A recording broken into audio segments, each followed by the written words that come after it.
Roll the corn. We know the truth now. Galil at the gun. I love you, and I'm in love with you. Put where you're from and put the corn in the chat. Put where you're from and put the corn in the chat.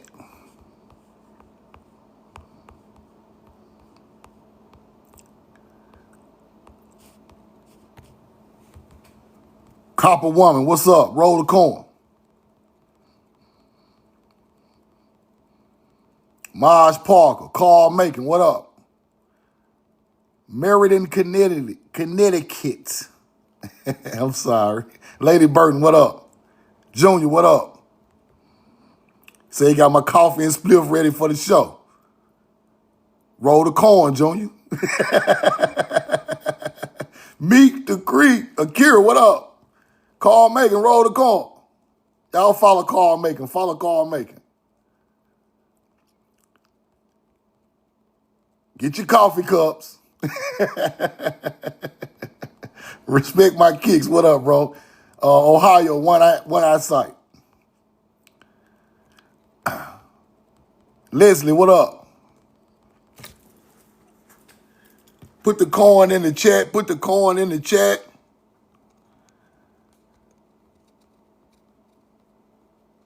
We got elite receipts every day.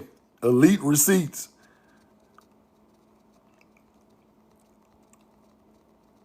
Scrap, what it do, Atlanta? ATL in the building. Bean, what up? Roll the corn.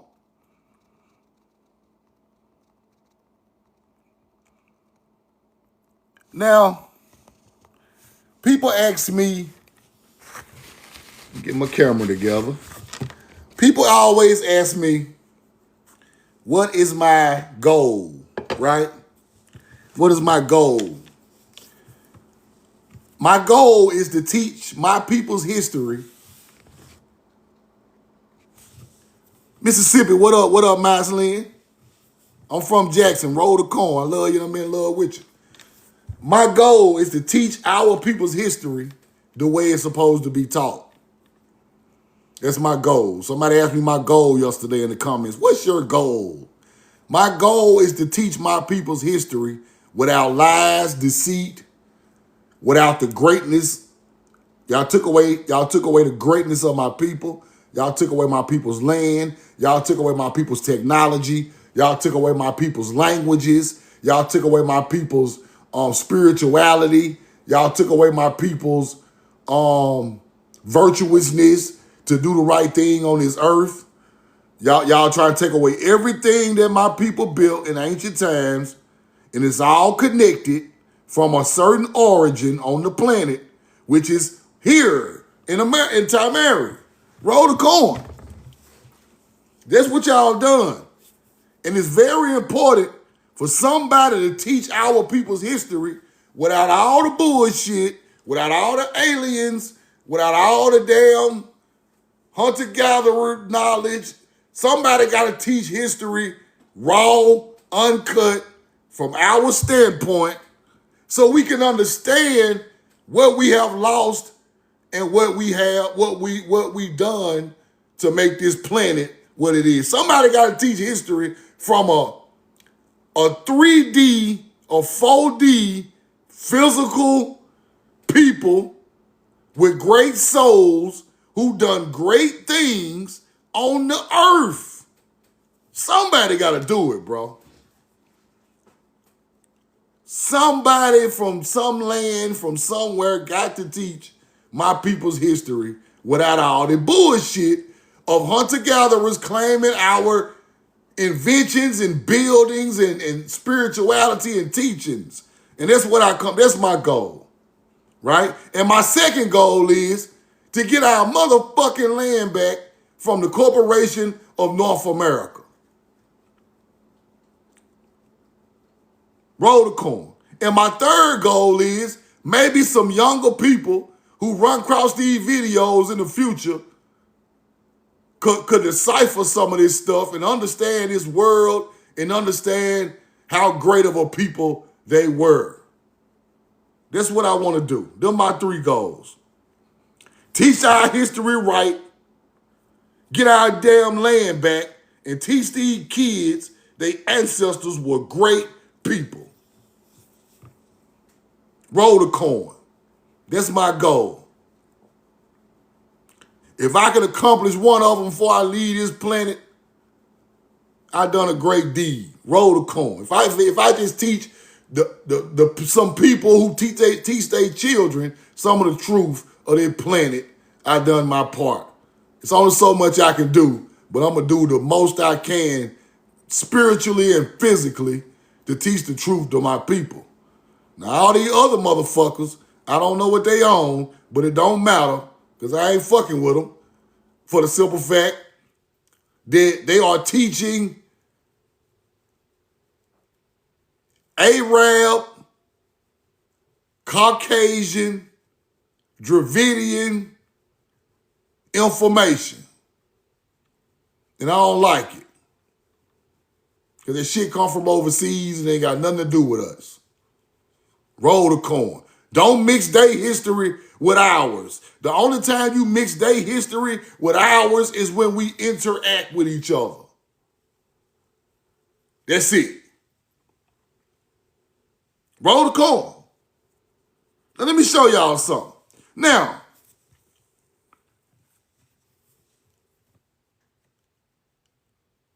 in the Bible, and I do use the Bible for reference because the Bible is written out of history of a people going against another people.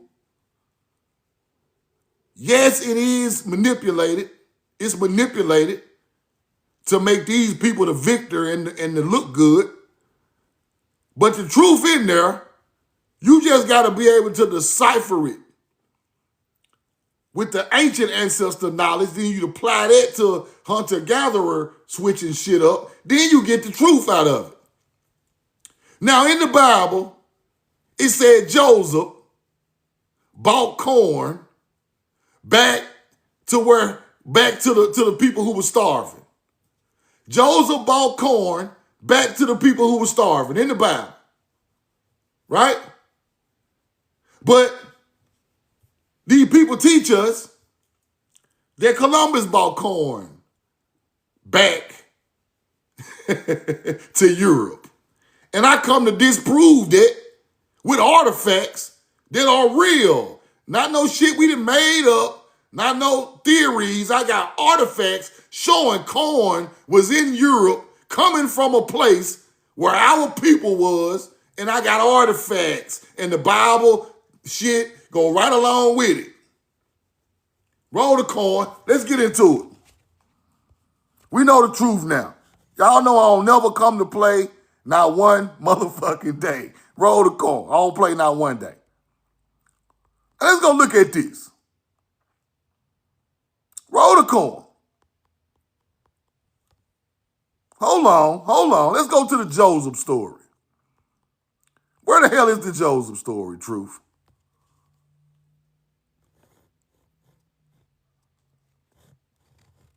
Let's go to the Joseph story. I know I got it somewhere. Hold on. Now, Maximium, 500 BC. 500 BC. Maximium, some type of preacher, some type of Catholic preacher or some whoever, right? This is 1,000 years before Columbus was said to bring corn from America to Europe. 1,000 years before that, Maximium had artifacts of Bible prophecies in his church, right? So 1,000 years before they ever came to America, Maximium was over there in Europe and had artifacts of stuff that come out the Bible. Put a 2 in the chat. Put a 2 in the chat. Y'all hear me? Give me a 2. Give me a 2. Now, Maximium, 500 BC, artifacts from biblical things, right? Let's go look at what he got. Let's go look at what the hell Maximium got. Maximium Cathedral, he had a throne. Maximium got a throne in a cathedral, right? Where the hell is it? Ravenna, Greek east of the Byzantine Empire, and shipped to Ravenna a throne for Maximium. Roll the coin. Let's go see what it say about it. Carved ivory panels, right? Carved ivory panels on a throne for Maximium in 500 BC. Now look, the sides include scenes of a story of Joseph from the book of Genesis. And on the front of the throne are the 4 evangelists, John the Baptist, all of this shit, right? Now, y'all got to take this in slow so you can understand it. Maximium got a cathedral with a throne made of ivory with Joseph from the book of Genesis carved in the throne. Let's go look at it. Let's go look at it. Now the story, hold on, before I get to this, let me show y'all what Joseph is known for in the Bible. Because y'all acting like that corn ain't feed these hunter-gatherers. Yes, the fuck it did. Hold on. Let me get y'all the whole story so y'all can understand what I'm talking about. Now, who fed the hunter-gatherers in famine? Let's go do this. Let me show y'all the story first before we get started. Joseph, connected with grain, often translated as corn. His dreams about grain and his management of Egypt's grain supply during famine. So in famine, Joseph is over the corn. He oversaw a massive storage of grain and a distribution of it to starving people in Egypt and beyond, including his own brothers. 7 ears of corn that were full of good. Okay. Now, Joseph is getting the corn from Egypt. Let me say this shit again. Joseph is getting the motherfucking corn from Egypt, feeding other people. Why is the corn only in Egypt? Let's go look at the artifacts. Roll the corn. I want y'all to know the backstory. Joseph is feeding people corn coming from Egypt. Okay. Let's go look. What the hell? What the hell is that? 400 BC. 400 AD after Christ. Late 400 AD going into 500 AD with artifacts of hunter-gatherers getting corn from Egypt. On the throne of Maximium in the cathedral. Roll the motherfucking corn. Now, why is this so important to history, Truth? This shows corn was in Egypt. I already showed y'all the pharaohs had corn. But this shows famine in Europe and corn from Egypt fed them.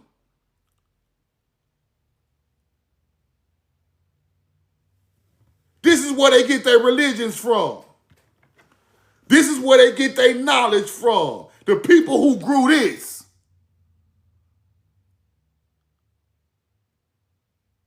Look at the hunter-gatherers. pouring corn in bags, trying to eat. Acting like that corn ain't over there on the Nile feeding other hunter-gatherers. Let's keep going. Roll the corn, because I don't be playing with these people. Let's go here. Maximium, 545 AD. Constantinople or Alexandria. The story of Joseph on the right-hand side of the throne with the damn corn. Let's keep going. Coming right out the Bible. Okay, now I get it. This way after we had already built everything and started feeding you hunter-gatherers. That's when y'all writing this biblical stuff. Here go the throne right here. Here go the throne made of ivory. There go the hunter-gatherers getting the corn right there. Here go the hunter-gatherers getting the corn right there. Coming into Christianity. You see it? Let's keep going. This shit is crazy. Let's blow it up a little bit. Right there. Throne of Maximium. On display at a cathedral over there. Real corn. Let's keep going. Ivory panels, Byzantine art, way back then, ivory carvings, relief panels depict important biblical figures. Now, here we go. 500 AD. Here go the throne. Corn in the area. This that shit they don't want to teach you. Style of throne is a mixture of early Egyptian art from the Golden Age, Byzantine art. The sides include scenes of story of Joseph, Book of Genesis, with the damn corn right on it. Here's Maximium. Scene from the story of Joseph.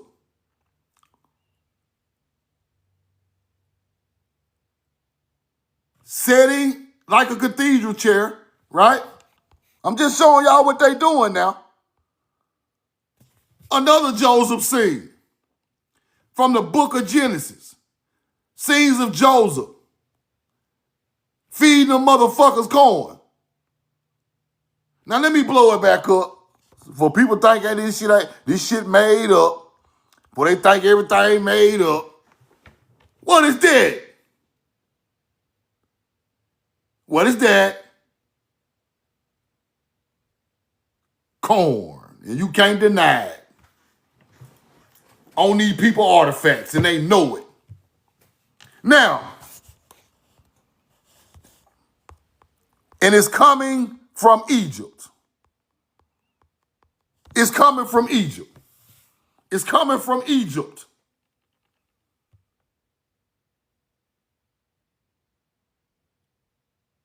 Corn feeding white people in Europe.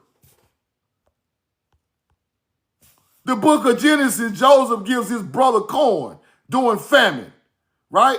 After they came to Egypt to get the grain. Melanated Tamaricans are on the Nile, brought that gift to the Nile. Then later on in history, it fed hunter-gatherers. Daily Press. You don't understand Daily Press. America was in Egypt. Tamaricans were on the Nile from here. And they built it in the fashion of the Mississippi River. We were in Egypt. Stop calling America Egypt. Now, it wasn't no Pangea. Wasn't no Pangea. If Pangea did happen, Pangea was 200 million years ago, and wasn't nobody around here with no damn nothing. No, ain't no civilized. And I don't think Pangea really happened off the top of my head, but Pangea is so old that ain't nobody even around to do nothing. Roll the corn. Real oceans, real boats, real people traveling, bro. Copper is leaving the Great Lakes. It found it all over the biblical areas, all over Europe, all over everywhere. Right? Pangea never existed. I don't believe in it. That's bullshit. Because if an earth mass move like that, boy, listen, everything on the planet gonna die. If a mass of land moves that far away from each other through some type of some type of rock sliding, ain't nobody living. It's finna be massive tsunamis. Massive tsunamis. That's what they don't want to tell you. Land just don't slide like that. Land don't slide no 1,000 miles, bro. Land slide 1,000 miles, the earth over with right now today. It's over. You better get your scuba gear out because it's finna be some water all over this motherfucker. Okay. But listen though. Joseph got that grain from Egypt. A sack with corn. Commanding his men to fill their sacks with corn. Will store their money to their sacks. Corn is money. Corn is money in these days. It is so powerful. Corn is money. Then you journey home. Now at this time, the Canaanites are pushed out of this area. Right?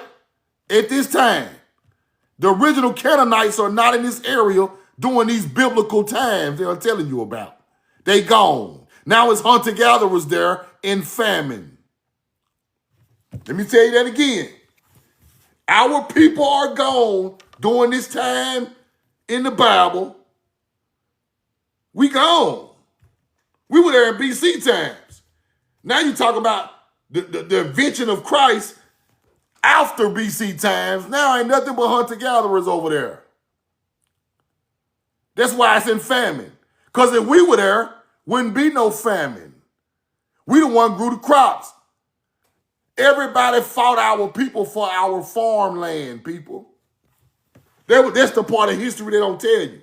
When we build shit in other places, we have to fight wars right there to keep their ass out of there. And they finally push us out after all these wars. They eat up all the crops. Now they got famine.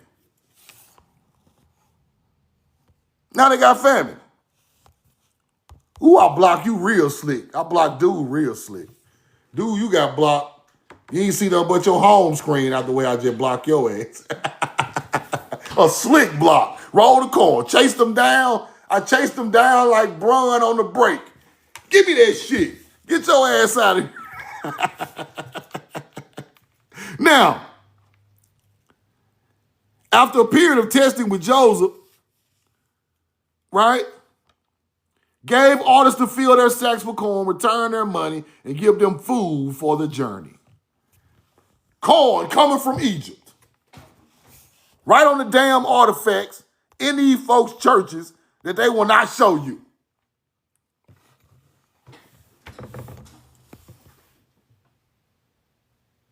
We are the holy people. We the people burned the pyramid building and the corn rolling to Egypt, to the Nile, from Tamari. We the people named the town Mary in Mesopotamia after our old land. We named Tamari on the Nile after our old land. We brought the plow and the goddamn ox and the bison and everything over there. We brought the camel over there. We brought all this, the horse over there. We brought all this shit over there, and I got receipts. True, you got receipts, the horse and the camel and the bison? Yes, I do. Let's keep going. Roll the corn. You hunter-gatherers. All you motherfuckers be talking slick come from these bloodlines of these people right here that got fed by our ancestors. Let's get into the newspaper clippings. Roll the corn. In Missouri Valley, a stone smoking pipe taken from a burial tomb of a mound builder was found in Omaha, Nebraska. This pipe bearing the plumed serpent, Quetzalcoatl, in Nebraska. You think the plumed serpent come from South America, you want to. That shit come from up here. Then it went down there. Quetzalcoatl, who according to ancient Mexican mythology was the god of war and of the mighty Mayans. In the constitution of ceremonial mounds, the mound builders exemplify the ancient Mayans is in that the Mayans used earthworks faced with stone in erecting their temples of antiquity. The mound builders used similar earthworks with no stone facing. The similarity is striking, and either the Mayans learned the art from the mound builders or vice versa. There is a connection somewhere. It sure the fuck is. It sure is a connection. Yeah, see, this that real history. The Mayans ain't got nothing to do with the Mississippi River. You a goddamn lie. Their ancestors come from the Mississippi River. Earthen mounds are older than stone temples. So you build earthen mounds first, then you evolve and build stone temples. The similarity is striking. Either the Mayans learned from the mound builder or vice versa. Mound builders use earthworks with no stone facing because they older, and the similarity is striking, and they use earthworks with facing in the Mayans. So they are older. The mound builders of North America are older and the ancestor of the Mayan. This shit just common knowledge. All of them from this land. All of them from this land. They don't come from nowhere else. And they melanated people. Roll the corn. Just like I taught it. Roll the corn. The picture writing, which appears along the Snake River in Idaho, along the Yellowstone River in central Montana, bears a striking similarity. Not only the Mayan glyphs in the Yucatan, but those will appear on temple walls in Egypt, which dot the Valley of the Kings near Luxor. We left here and built that shit in Mexico and built that shit on the Nile. Therefore, this ain't Egypt. This Timaeus. Timaeus just lived on the Nile and built it in the fashion of the old ancestral way from the Mississippi. Keep watching. Let's go. Roll the corn. Remains of homes, a vast colony of that wonderful prehistoric people, the mound builders, where the farmers peacefully toil, and where the great Mississippi River washes its silt and sand in these counties today. These people of whom archaeologists are able to tell so little lived and worked ages since. Now, prehistoric metropolis. American Aborigines were far advanced in civilization, but they were industrious. Pottery, caskets, dug canals, transported shells, great rivers from the faraway shores of the Gulf. They were traders, travelers. The Mississippi Valley is to the archaeologists a land of mystery. These mounds, sentiments over the graves of people entirely extinct. That is a lie. They're not extinct. They are American ancestors. They are melanated American ancestors from older than Egypt. And we still here. We never left. The bloodline of this land is still in our veins. Our blood was on this land before everybody came here. Now, let me teach y'all something. This is what you must learn when you listen to these hunter-gatherers. Now look what he said. He said it real slick. He said it real slick so people wouldn't catch on. Watch what he say.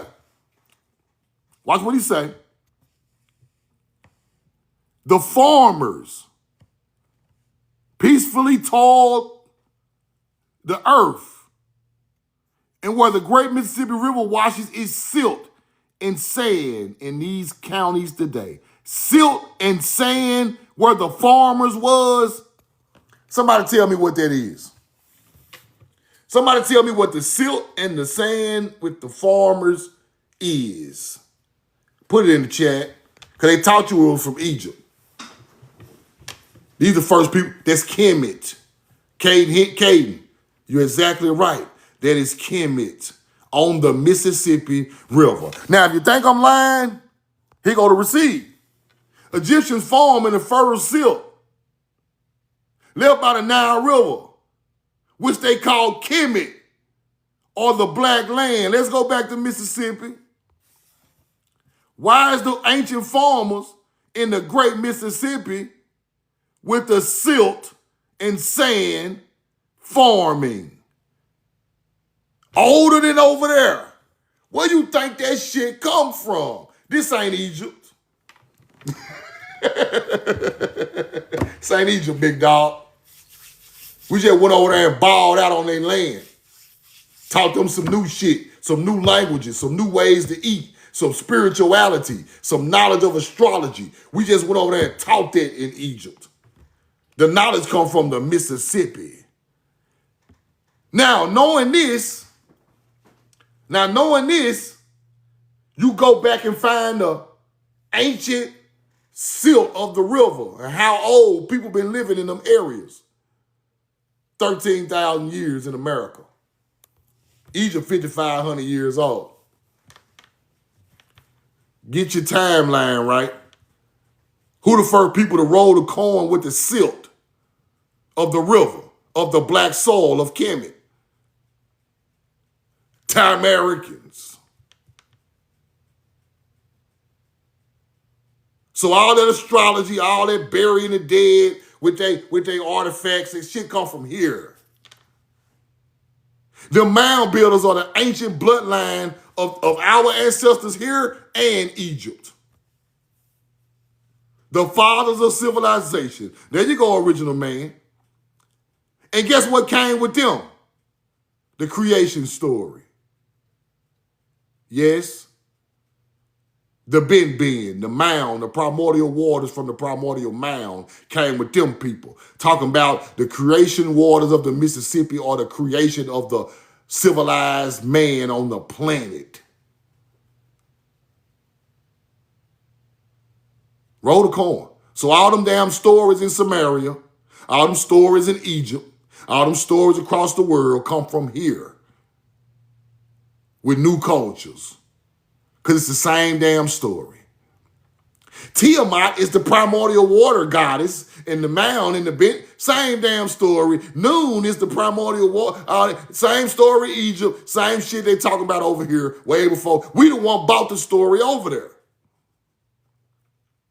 That's why the corn popping up in all these civilizations. Samaria, Egypt, all that shit. Corn. Let's keep going. The mounds in the United States are to be seen from the Dakotas to Florida, the state of New York to Texas. The mound builders live chiefly in the valleys of the Mississippi, the Missouri and Ohio rivers, and around the Great Lakes.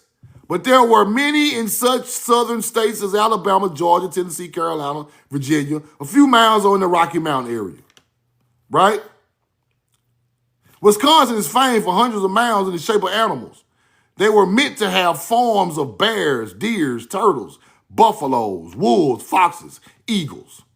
It is believed that the animal mounds were made as images of totems. A certain clan and were looked upon as holy.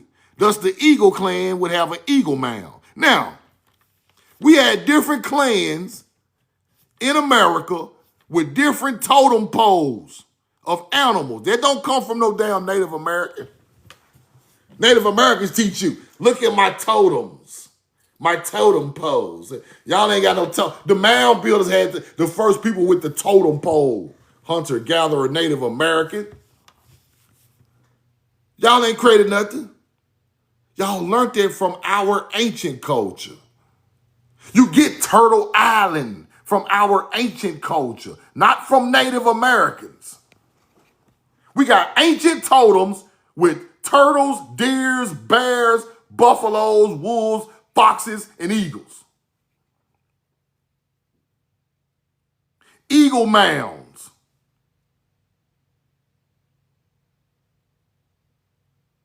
Roll the corn. I want to show y'all that. Because they be acting like this shit ain't got nothing to do with nothing. It got something to do with everything. We taught them that. We shall speak of the Great Serpent Mound in southern Ohio on a later day. Some persons have fastened that the mounds were put up by a race quite different from the Indians. A race different from the Native American Indian. That's what they're telling you. But this belief has been given up. Y'all know y'all gave it up because y'all had to keep it the same to act like they are the people. But y'all knew that the people built them mounds wasn't no fucking Native Americans. Y'all knew that. Y'all changed it and let them get claim to that so y'all can act like wasn't no melanated people here. Roll the corn.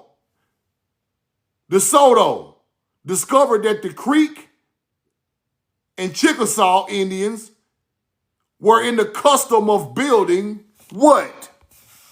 Mounds to cover their dead. Them Choctaws, them original Choctaws, them original Creeks, them original Chickasaws built them, was still building mounds when DeSoto came. That's how I know it ain't the Native Americans. My ancestors are Choctaw. They were building mounds when DeSoto came, the Creek, the Choctaw, the Chickasaw. Custom to building the mounds to cover their dead. They were still doing it. The mounds, no doubt, were ancestors of tribes found in regions where the mounds stood. The mounds still in the motherfucking hood right now. The people descended from the mound builders still live in these areas right beside these mounds right now.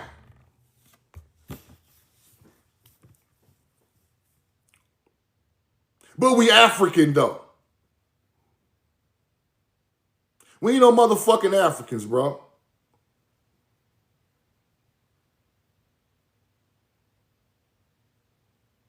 My great-grandmama was Choctaw from Mississippi.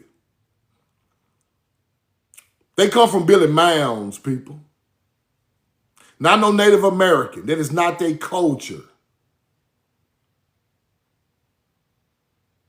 If Native Americans are the mound builders, why ain't there many mounds over there in Siberia and Asia where they come from? Motherfucker just dead laying in the grass. Our people buried in mounds with they farming tools. Y'all people just buried upside a rock. You ain't even buried. You just died there. Ain't nobody cover you up. Ain't nobody give a damn about you. Ain't nobody love you. You just were dead upside a rock in Siberia. My people buried in a 20-foot tall mound with all of their artifacts and family buried around. They're civilized burials. Y'all ain't that civilized, bro. Same way the Egyptians are buried, the mound builders are buried. The same way, but an older fashion. I'm not preaching no hate. I'm preaching truth. This ain't hate. I don't hate Native Americans. I don't hate Africans, but I love my people. This is what you take it wrong as. I love my people. Therefore, I'm here to teach my people. Y'all teach y'all people y'all shit. Let me teach my people mine. When we speak of our own kind, it is not hate to other people. Our history has been hidden, bro. Yours ain't. So therefore, when I speak to my people, move around, bro. Go talk to your people and lie to them. We must know our origin on this country, bro. These people told us they brought 12 million damn slaves from Africa on 12,000 ships. That is a motherfucking lie. Right out. My great-grandmother was never enslaved, and she grew tobacco. Now, let's go back to the other receipt. Let's go back. Hold on. No, I ain't got to go back.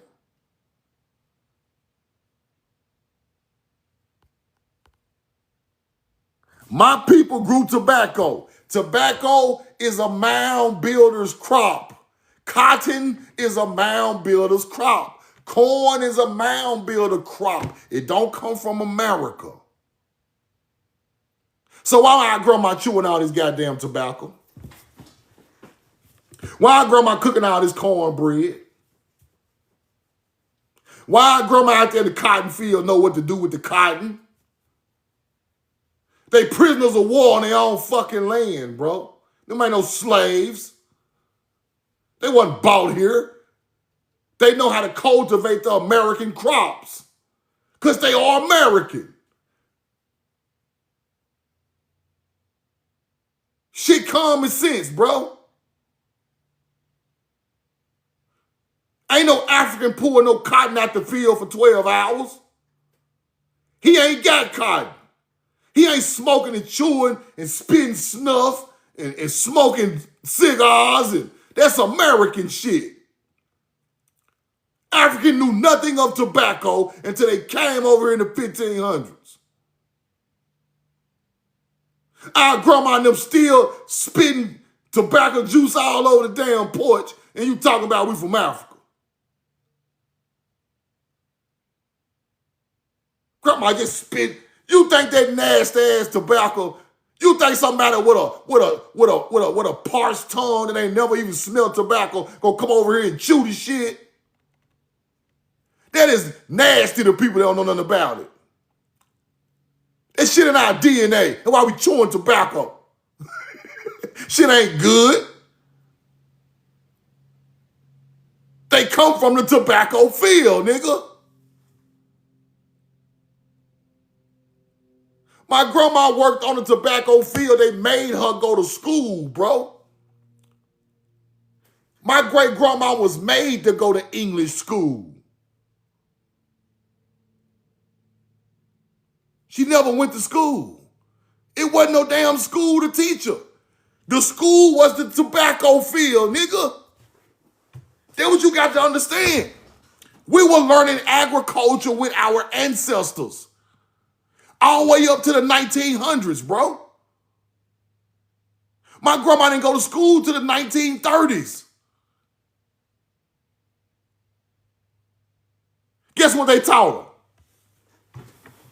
English and Christianity. I know the school she went to.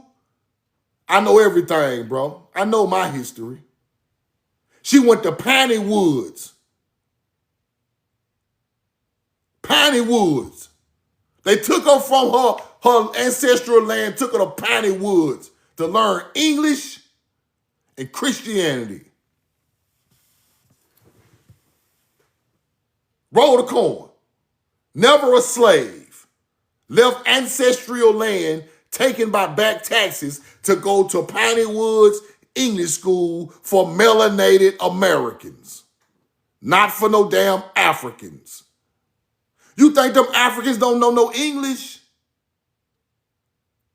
Why they teaching us English and Christianity? English and Christianity was already in Africa.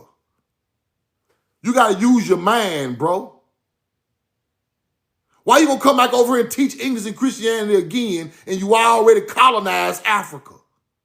See, you got to use your mind, man. Don't just look at this shit from a small man. Look at this shit from the truth. Africa was colonized way before we were colonized. You think Africans didn't know no English? After all them white folks came over there and took all this shit long time ago, before they came here? You think they know nothing about Christianity? Christianity mowed down every damn religion in Europe and Africa way before they came to America. So you think they don't know nothing about Jesus and them Africans don't? Before 1492. Okay, you got to be a dummy.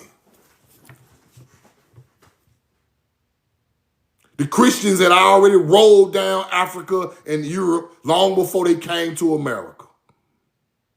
Therefore, the colonized people already know Christianity and they already know some English. So why would you come over here and redo it all over again? If they come from Africa, they should already know English and Christianity, right? Hold on. I got to prove my point. How long has Christianity been in Africa? Y'all better give me a date. That motherfucker better look sweet, because y'all be capping. Christianity has been in Africa since the 1st century AD. 1st century AD? Oh, okay. What year is that? 1,000? Hold on. Because I got to get some dates on this, because they be acting like we crazy, bro.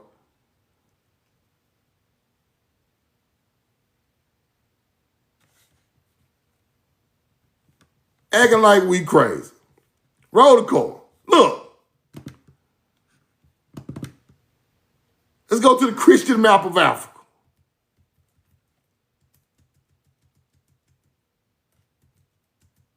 Christianity was in Africa. Hold on. Roll the coin. 1st century AD. That is 100 AD. That is 1,300 years before they came to America.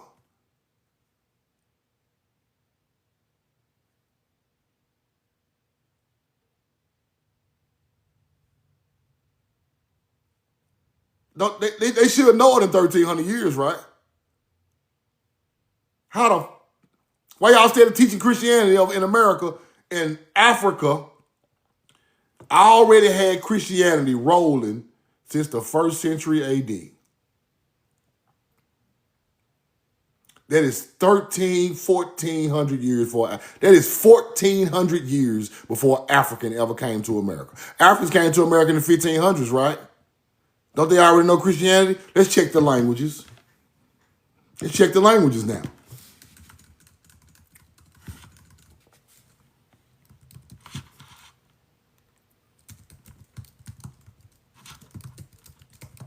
They just tell us anything. Like we just fucking Joe Sausage Head fell off the truck. Roll the card.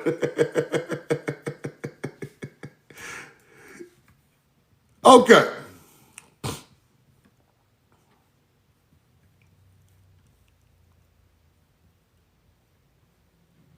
Now, they say the 1400s and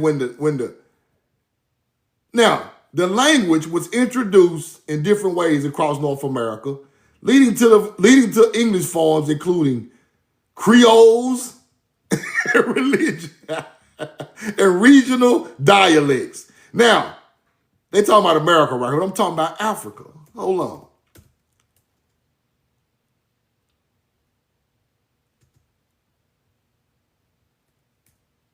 Roll the coin. They say the 1400s. English was over. That's what they say. Okay. But Christianity was already there since the time. But if you got Christianity there, you got to be speaking English though. That's what I'm saying. See, this shit don't be making no sense. Y'all taught Christianity in the African language? No. Y'all taught it in English. Okay, that's enough, AI. That's enough. If these people are teaching Christianity in Africa in 100 AD, it got to be wrote in English or some form of Greek. Alphabets got to be going on because y'all ain't putting the African Bible in African languages. It don't even make no sense. You colonize with your language and your religion. So therefore, them people had already seen English. Them people had already seen Christianity over 1,000 years before they ever told me they brought an African to America. Then you come over here and teach them Christianity again and teach them English. No, different people. Different people. Let's keep going. Now, read what they saying right here. Watch this. There's a general disposition to try to trace all colonization of America to voyages from Asia, either across the upper reaches of the vast Pacific by way of the Japan Current or across the narrow Bering Strait.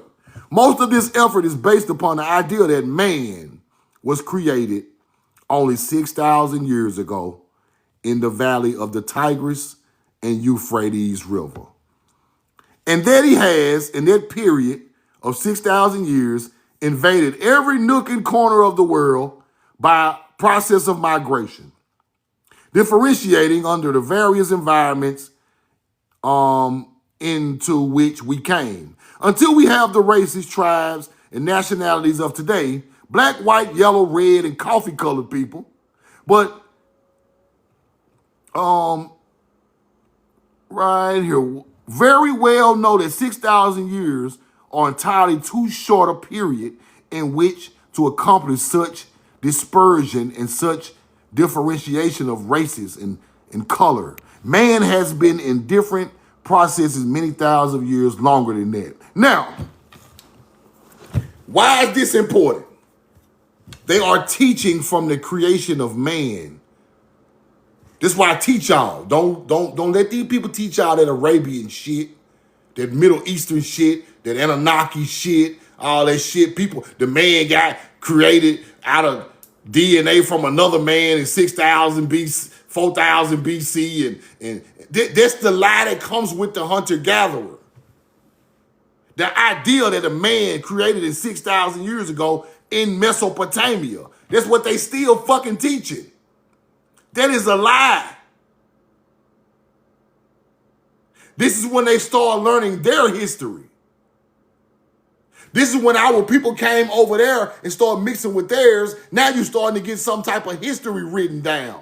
Because them hunter-gatherers wasn't writing too much of shit over there before our people came. Then you get history wrote down. Then you get artifacts, sculptures, agriculture, pyramids, temples, mounds. So the European and African culture teaches that the Euphrates is the creation of man in 6,000 years ago, which is a goddamn lie, because we got mounds over here 11 and 12 and 13,000 years old, aligned with stars. So therefore, this is when y'all history started. This is when somebody else came to y'all land and upgraded y'all, and then y'all started getting history around this time. This is when y'all started lying about aliens coming, who really was Timericans, who upgraded you hunter-gatherers. Now you get the whole story? Then when I pull up where people mixing in Mesopotamia around 4,000 BC, it's going to pop right up, yes. Our people and hunter-gatherers. This is when they story start, people. But not ours. So this is what they teach y'all for. Creation of man 6,000 years ago in Tigris. Y'all said that because that's when agriculture popped up in the area. That's why y'all putting the Tigris and the Euphrates with this number, because that's when agriculture popped up over there. This is the way you learn it. You learn about the Tigris and Euphrates when agriculture starts. That's when all the civilizations rise. And they thought there was aliens, but it was our people going there. That's what I want y'all to learn. Let's get a little deeper. Is this the same receipt? Hold on. Let me see.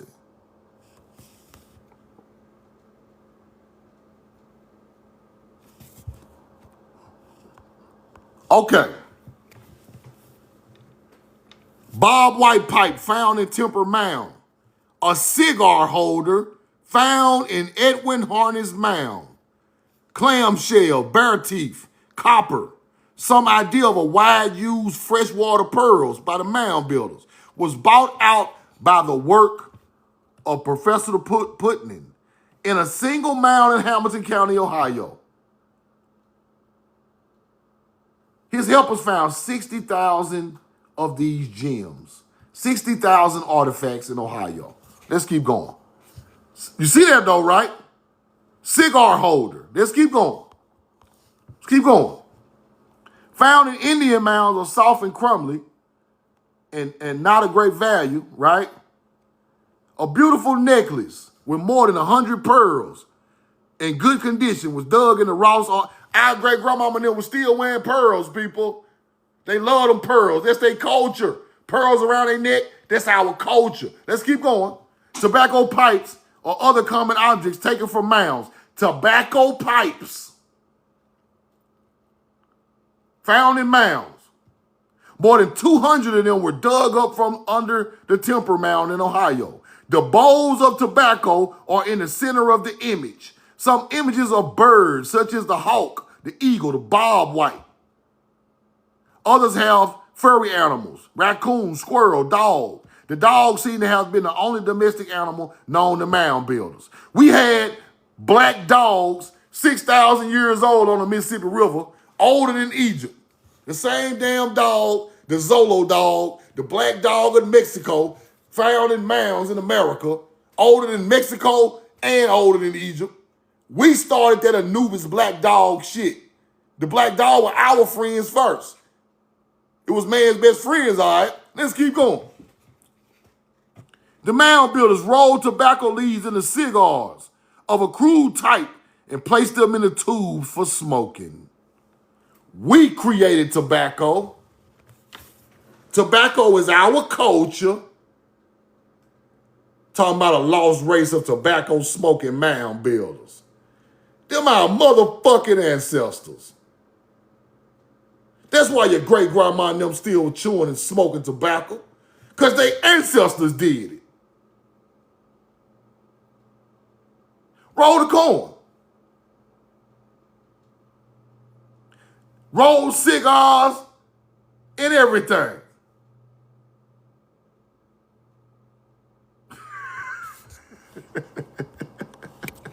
We even was smoking hemp at the mounds, which is marijuana. Y'all can stop it. That shit in our culture. Why you think we still smoking marijuana today? We created it. You hunter gatherer wouldn't know nothing about it if we ain't created it. Let's keep going.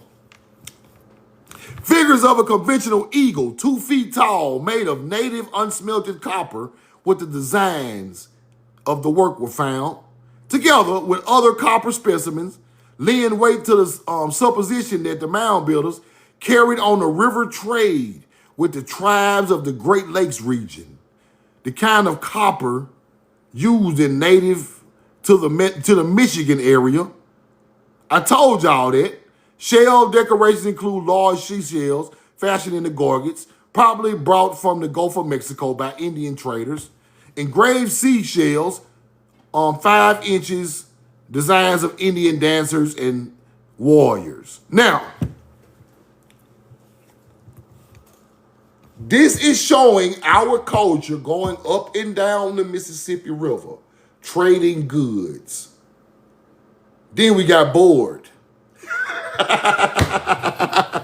Then we got bored. What we do next? Took our ass right over there where they was at and start putting trading posts in the Mediterranean, on the Nile, on the Euphrates. We got bored and took that shit over there. Same way you get bored now and be like, I gotta take a trip. I gotta go get my ass on the beach, man. Fuck this. Same thing they did. The language of the Hebrew come from here. The first seafarers come from here. The first mining of gold and copper and agate and onyx come from here. Them bow and arrows of Taseti, the arrow of Taseti come from here. It's made out of river cane. River cane is found in the mound builder with arrows. The Cushites had river cane bow and arrows. The mound builders had river cane bow and arrows. Taseti is the land of the bow. That's our people over there. Don't get this shit fucked up. River cane, it's from America, bro. Stop it. That shit ain't from no desert. Let's keep going. I'm finna get a little deeper. Y'all stick with me. I'm finna get deeper. The fact that the valley was once a home of the mound builders, it was here they mined the flint and agate from which they fashioned weapons of war and the hunt that were carried to all parts of this continent where these people dwell. We are the first miners. How you think Egyptians learned how to mine? They are bloodline from us. Can't nobody just teach you where no gold is. They got to go through your ancestry of people teaching this shit for thousands of years. Let's keep going. The beads were recognized as a kind that the Mayans of Yucatan in Central America manufactured. The same beads coming out the mounds of the Mississippi Valley. You see that? Now they finna get real deep. Watch this. Only in the Smith River, Yucatan, and in the ancient tombs of Egypt were these beads ever found. Damn. The beads coming out the Mississippi Valley mounds match up with the Yucatan Mayan beads that match up with the Egyptian bead. Who the origin of that?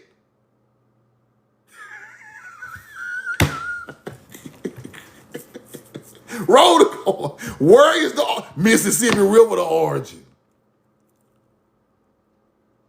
Let's go through that one more time. Screenshot that.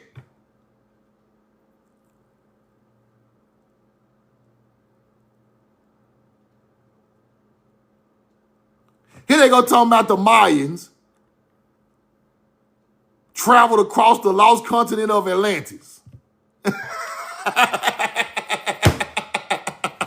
See what these white folk be saying, bro? Now watch this. Which one joined the old world to the new? Egypt, then the center of the civilization of the world in Yucatan. In Yucatan is a tomb of Queen Mu of the Mayas, were found a miniature sphinx which closely resembles the Egyptian sphinx on the banks of the Nile. And legend has it Queen Mu reigned in Egypt and built that monument to her husband, King Mo. We talking about a Mayan ruled on the Nile.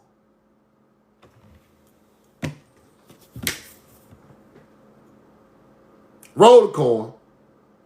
Same bead from Mississippi going to the Mayans, same bloodline going to Egypt. Screenshot this so y'all can read that. Coming right out the newspapers in the early 1900s. Let's keep going. Mayans and the mound builders, neutral territory, where fighting should not take place. Right? They say, however, in the valley have been found trees of the Mayans that donated that they lived there at peace with the mound builders. The Mayans lived in peace with the mound builders up in North America. That's what they're saying. Right? And it is the theory of investigation that the sulfur springs, whose health-giving waters aid the sick, were used in those forgotten times for the same purpose, the region, as in later centuries. may have been set aside as a region of peace where warfare might not intrude. They were using the sulfur springs of North America as some type of healing water, people. That's why they call them the fountain of youth. That's why white people call these sulfur springs, these springs in Arkansas, in Mississippi and Alabama, the fountains of youth. Because our people had been fountain springs and were using them. Because they already knew that carbonated water heals you faster. And they still using that shit today. Sulphur Spring, Texas. You're exactly right. They still using it today, getting in it. Ancient mines found, right? Ancient mines, people. Opal, jewelry, old races of America, agate, flint, mound builder. Now, look at the bottom. This is when I get deep. Look at the bottom. Mound builder, 3-toed horses and 4-toed camels. Oh, shit. Oh, shit. The fossils. Beds that contain bones of a strange prehistoric animal that antedated the mound builders. 3-toed horses. 4-toed camels that roamed the prairies and the mountains in the beginning of time in the history of the animal kingdom. So we had horses and camels over here. Y'all know what I'm about to do. Y'all know what I'm about to do. Shit finna be crazy. Watch this. Shit finna be wild. Watch this. Horses and camels, right? No horses or camels are native to Mesopotamia. I could have sworn I saw some artifacts with Sumerians and Ubaid culture with horses and camels. I could have swore I ain't that fucking stupid. I could have sworn I saw horses in Egypt with the pharaoh shooting an arrow off the damn chariot. I can't be crazy. Am I tripping? Or am I lying on my life? What the fuck? Have y'all ever seen horses and camels on Sumerian and Egyptian artifacts? Interesting. Let's go look. Because they not from there. Let's go look. What you got, Truth? Sumerians had camels. Alien animals.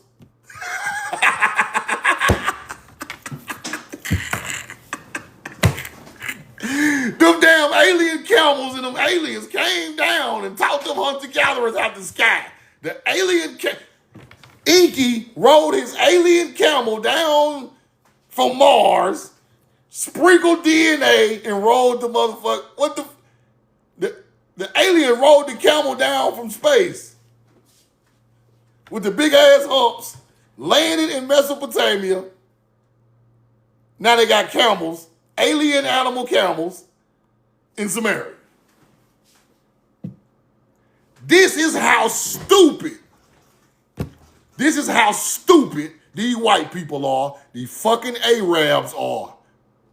This is how stupid our people sound trying to teach aliens came to Samaria. That shit is, if I see you do it, I'm gonna call you stupid to your face, bro. Because I'm debunking this shit. Them ain't no aliens, bro. Them your American ancestors. They were so great and so advanced more than them people, they called them aliens. They even called they damn animals aliens. How did camel come from America and it's an alien animal in Mesopotamia? I know y'all starting to see what's going on. Yes, Billy Carson is a dummy. Or he an agent, or he just, I don't know. I don't really care. But that shit over with, bro. They talking about our bloodline superior to theirs Therefore, they made us aliens in their mythology. But we were real people. We weren't from outer space. We just knew the stars for agriculture. The jaguar ain't from there, you. From there, neither. We ain't no aliens. Them people scared to tell you that your bloodline from this land went over there and taught their ass everything they know today. From the Nile to the Euphrates to the Indus Valley to India, all the way across the motherfucker. All the way to China. They scared to tell you that. They scared to tell you, they want to tell you it's African. But African are primitive too. They want to tell you them people African who did this. They're not African. Them motherfuckers look just like me and you. And they come from here because we are thousands of years more advanced than them. So they don't want to tell you that the so-called African-American bloodline is the bloodline of the Egyptians. It's the bloodline of the Sumerians. It's different tribes. It's the bloodline of the Indus Valley civilization. It's the bloodline of ancient Buddha and Hindu with the corn right on the goddamn Indian, on the India temples. They scared to tell you that, but I'm gonna teach it. Because you must know this. And when you study it now, it's gonna make way more sense. They're scared to tell you that them ancient, beautiful, monumental tombs in India got corn on them motherfuckers with Hebrew X's that the Egyptians and the mound builders got. They got corn on the ancient Hindu Buddha statues with hanging columns built out of stone from the side of a mountain. They don't want to tell you how great your people was. They not going to tell you. I'm going to tell you.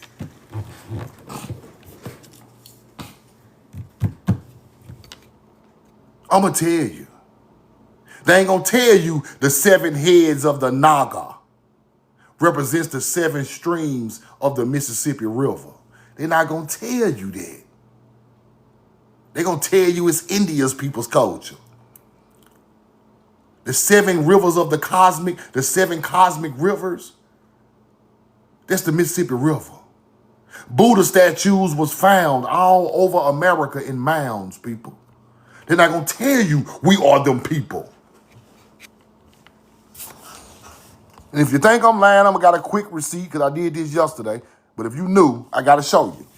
Buddha found in mounds, Georgia, Tennessee, everywhere. Yin and Yang symbol found in mounds. Yin and Yang in mounds. Buddha found on seashells in mounds. And then they talking about the 7 streams of cosmic waters. The Mississippi River got 7 streams. Yes, it does. 1, 2, 3, 4, 5, 6, 7. That's why they found Buddha statues in the Grand Canyon. Because Buddha come from here. That's why they found Buddha artifacts in the mounds in this area. Because the teaching come from here. I ain't gonna get into Buddha today. Let's keep on going. Let's go back to the camel. Acting like the camel came from goddamn. Sumerians had camels, but they are not native to Samaria. Now what the hell is this? What the fuck is going on?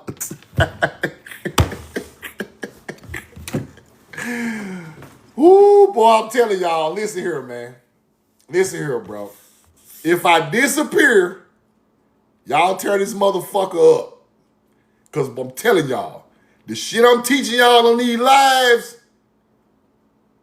is earth-shattering to history, people. It shows nobody has a culture but us. It shows how inferior those people are to us still to this day. It shows that we are superior beings. Nobody has ever rebuilt none of this stuff again, people. They are showing American animals in Mesopotamia that don't supposed to be there. We had to bring them there. with the corn, with the knowledge, with the astrology, with the plow and the ox. Because they call Timeri the land of the plow and the hoe.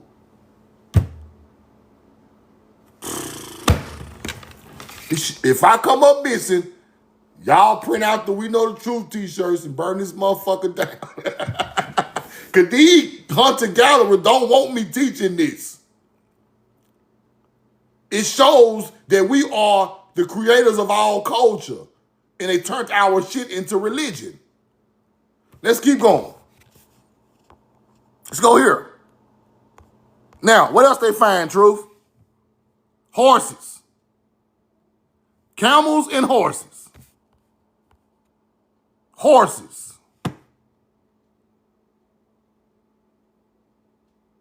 Right over there in Mesopotamia. Damn.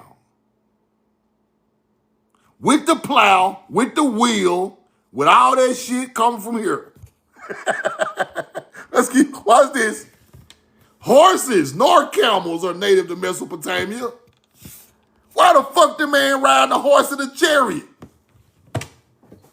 Who burned that chariot and that horse over there?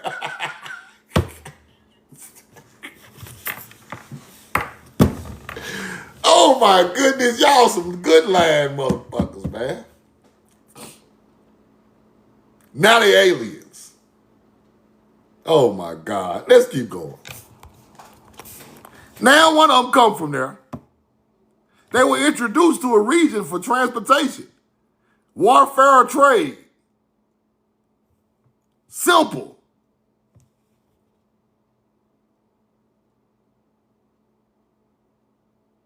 Talking about the Caucasus Mountains. Shut the fuck up. Introduced to Mesopotamia 2000 BC. Man, get out of here, man. Teaching all this stupid ass shit. Roll the card. Shit don't even make no sense. Now, look what they say now.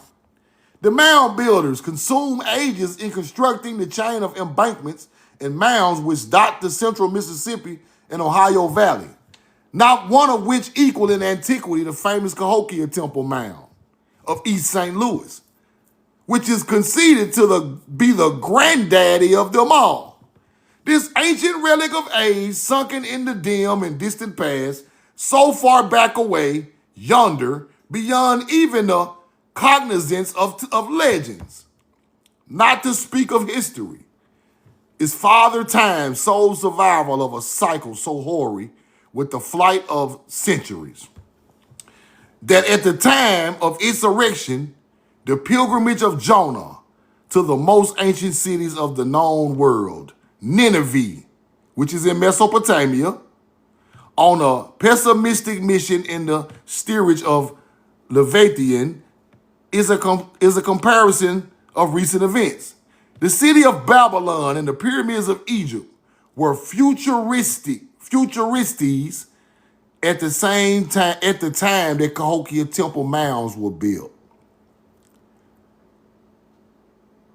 They are telling you that Cahokia is older than Babylon. It's older than the pyramids of Egypt. They were built in the future after the mound was built. They tell you Cahokia is 1,000 years old. They are a motherfucking lie. They lying. Because if they that old, they wouldn't be older than Egypt. Cahokia, older than Egypt and Babylon. Where do you think the people came from to go to these areas to even get this shit to go like this? We are older than these places. We older than the biblical Babylon, and we older than the pyramids of Egypt, right there on the Mississippi River in St. Louis. So don't believe them dates they put on these mounds. These mounds are super old. They're not going to tell you that, though. Right?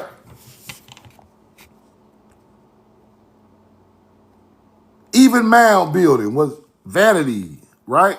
Furthermore, the mounds are so very, very old that the bones of the creators had long since crumbled into dust when Cheops started his huge memorial on the banks of the Nile River. You Egyptologists, I'm so sick of you motherfuckers. Let's go see how old Cheops is.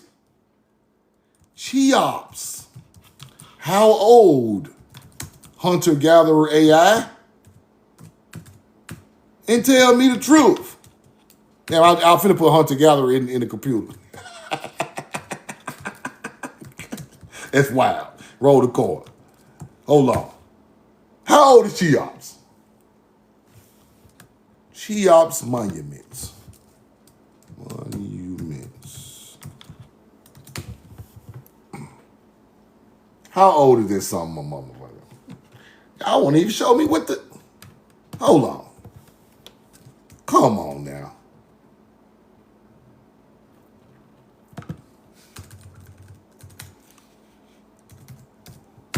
I can get information fast from a book.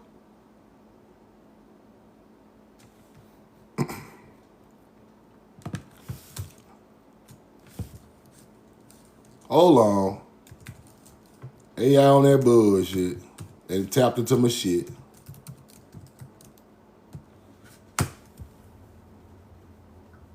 Cheops Pyramid, approximately 4,600 years old. That is 2560 BC, right?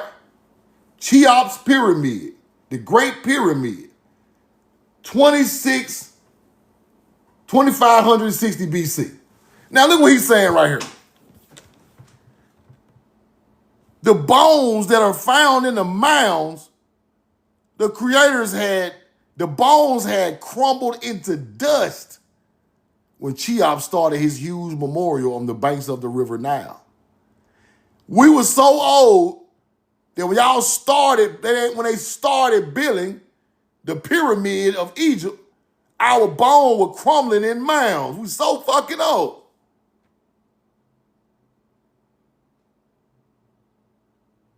Bones from a couple of thousand years from Cheops are still in fair condition. Our bones in the tomb in the mound is crumbling.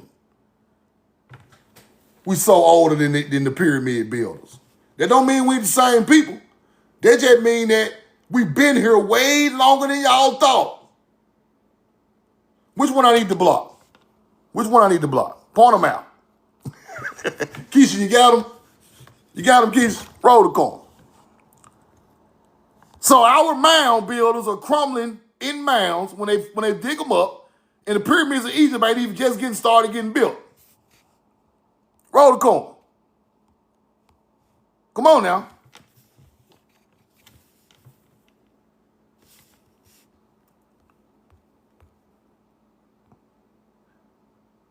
Cahokia stands, this pyramidal structure of earth, longer, wider, and higher than any of the pyramids of Egypt.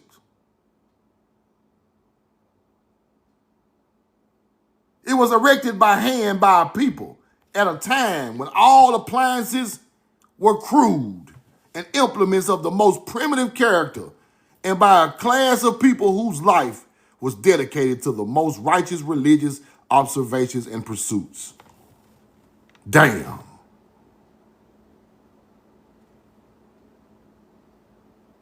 Fire. Talking about the mound was for the Great Spirit. The huge mound in Cahokia was for the Great Spirit. Let's keep going. That's fire. That's crazy. Right?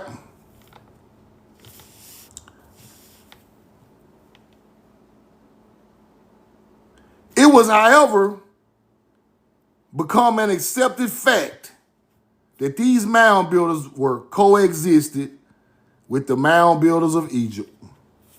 Why are they calling the mound builders of Egypt? I thought they were pharaohs and damn and all this other name. Why are they calling them the mound builders of Egypt, or the same as the mound builders of America? Why are they saying that? The antiquity of their works is now generally conceded. From the ruins of Nineveh and Babylon, we have bones at least 2,500 years old right? The pyramids and catacombs of Egypt, both mummified and unmummified charts. But why are they saying the mound builders of America and the mound builders of Egypt? It's the same bloodline. One of them, Egypt is just more evolved. Time has went by.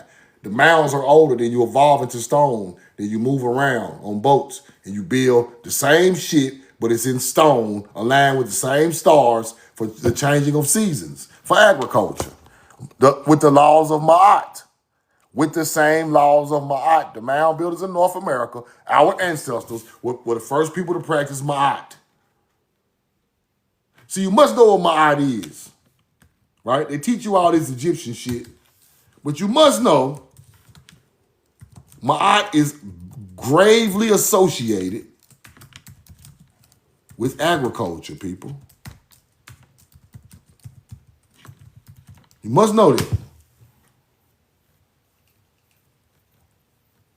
Yes, the ancient Egyptian concept of Ma'at is directly associated with agriculture because it represents the natural order of the universe that guaranteed the annual flooding to form, to sow a seed and harvest. Without Ma'at, the cosmic balance that ensures successful farming would be thrown into chaos. That is where Ma'at comes from. Don't let the Egyptologists tell you it's all this old supernatural shit. It started off for the laws of nature for a successful harvest. And if it don't go successful, then it's chaos. That is evil because somebody done something wrong. That's where it come from. The mounds are laws of Ma'at, people, because they are aligned with the seasons for agriculture. It's just that simple. We ain't gonna make it hard. We ain't gonna try to dig so deep into the ground that we fool ourselves. No. If something is there to show you when to sow a seed, aligned with stars, or it's there for the harvest of the summer solstice, or it's there for the autumn to flip the field over and plow it. It's there for the winter to store the crops up going back into the spring. That is Ma'at teachings because you do all of that for a successful harvest of next year. Now, if you do something wrong and it don't come out right, that's deemed evil because you went against the cosmic balance of nature. You fucked something up. You took a shortcut. You didn't do it right. You're playing out there in the field. Because if somebody fuck up, my child gonna starve next year. If somebody fuck up, I'm gonna starve next year. So you use the 42 laws of Ma'at with that and do the right thing, and your harvest will come back plentiful. That's what they try to teach you in the Bible. The same teaching, just another way of teaching it. Don't they tell you that in the Bible? You must do this to have a good harvest, a good life, a good harvest. Don't they tell you that? It's the same teaching. It's just redone by the hunter-gatherer. You must live right. You must live under this code to have a good harvest. Where do you think they got that from? Now, when they come back over here and find the most ancient Ma'at on the planet in the mounds, they knew where the Egyptian came from. That's how history went. When they dug the mounds up and seen the ancestors of Egyptians, the ancestors of Sumerians, their languages right on the damn stuff, they started to figure it out, that this is the land where it came from. Then everybody flooded their ass over here. Because this is the promised land. This is the land of milk and honey. This is the land they talked about in Egypt. This is the land they talked about in ancient Samaria. And they flooded their ass over here. Arabs be out there in Utah doing pilgrimage to Mecca to this day. Why is Arabs doing a pilgrimage to Mecca in America? And I thought that shit was from the Middle East. Because they found out what was the real Mecca. The first one. So now they get hotels out there in Utah and make a pilgrimage to Mecca. Makkah. The black soil, the Makkah is corn, people. Makkah is corn in ancient languages. Go look up corn in Hindu, and that shit gonna say Makkah.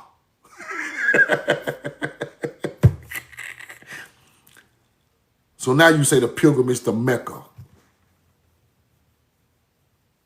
Because it's a teaching that was taken over there and they turned it into religion. That's where Islam got that from. Our ancestors were doing pilgrimages to the Holy Land where the black soil and the corn grew. Bringing soil from they mound to this mound every spring and summer. It's called the Green Corn Festival today of the Native American. We done that first. So all these ancient mounds and all these ancient places like that, hunter-gatherers turn them into churches. All these ancient buildings, hunter-gatherers turn them into churches because you took the agriculture laws of Ma'at and turned it into religion. Thou shalt not kill, steal, and covet thy neighbor. That's ancient teachings. They took that and turned it into thou shalt not kill, steal, and covet thy neighbor. That's ancient teachings. They took that and turned it into the roll the corn. Give me a 2 in the chat. Give me a 2 in the chat. Give me a 2 in the chat. Give me a 2.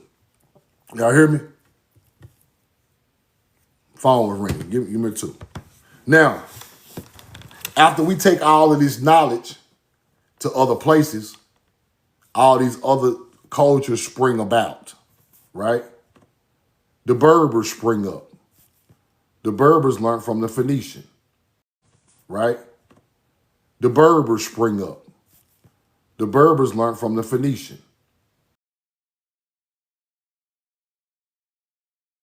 Culture started to spring up. Get the 2. Give me a corn. Give me the 2. Give me the corn. Give me a 2. Give me the corn. Give me a 2. Give me a 2. Give me a 2. Give me a 2. Y'all hear me? 2, 2, 2, 2, 2. All these other cultures spring up. Now, when our people from Tamari teaches a culture from Africa or from Mesopotamia, they are teaching the second coming of our people going over there. They are teaching the second coming of our people going over there. When they speak of the Hebrew building mounds, they're speaking of our people, the first ones, right? When they're speaking of all these cultures, the Berbers got taught from a Hebrew people. They turned into Moors. You must understand that. The ancient culture came with the knowledge, not the new culture. So when you're looking for knowledge, you got to go back at least to 4000 BC. Because everything is switched up after that. Let's keep going.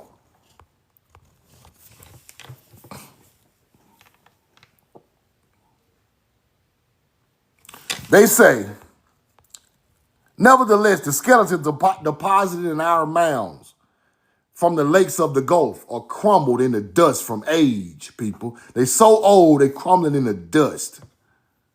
All the evidence points to the conclusion that civilized or uncivilized man has dwelt on the continent from vast antiquity, which is age, and hence the mounds are of great age.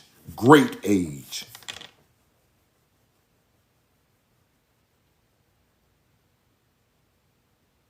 The secrets hidden in the Cheops of Egypt, having been discovered, are known to have been wonderful.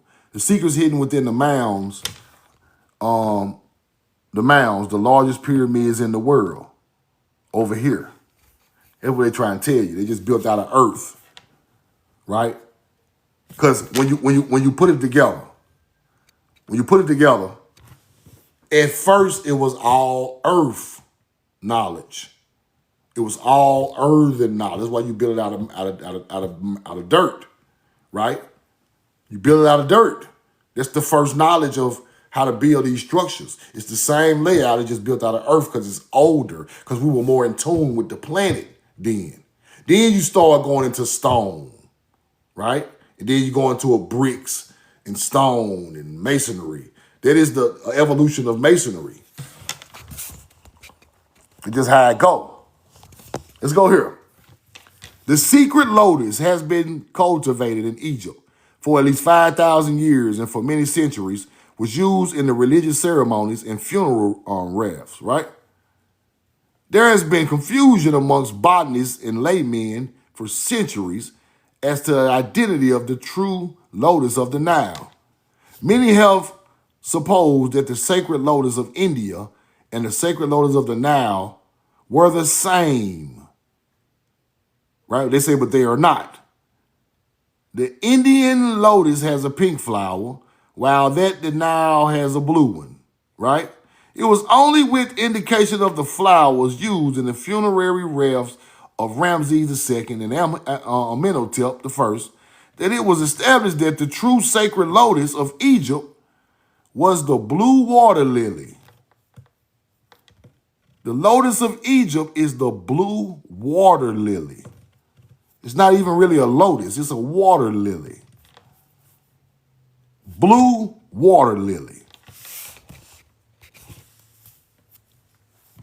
Blue water lilies grow wild in the southern United States. They grow wild, right? I want you to understand what I'm trying to tell you. They from here, they grow wild in America. Found in the wild. Now, when you're looking at the origin of something, you have to look where it grows wild, because this plant could be planted anywhere on the earth and lied about, right? It grows wild here. Therefore, it's a part of natural nature here. Therefore, when we bring a plant like this to somewhere else, you plant it to make it look like your old land, to make it look like it grows natural, but it don't grow natural on the Nile. They be lying. It grows natural in America. Let's keep going.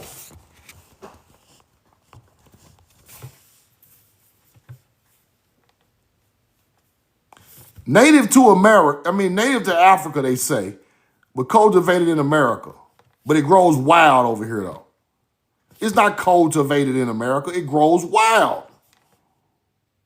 Blue lilies, seen in American water gardens. Talking about they hybrids. Roll the corn, man. They grow wild. Did nobody even put them there? They're just growing. Now, on the Nile, somebody planted those. Come on now. Now, let me show y'all something. Now, I ain't going to get it. I'm going to keep going with this right here, right? Now, we talking about this.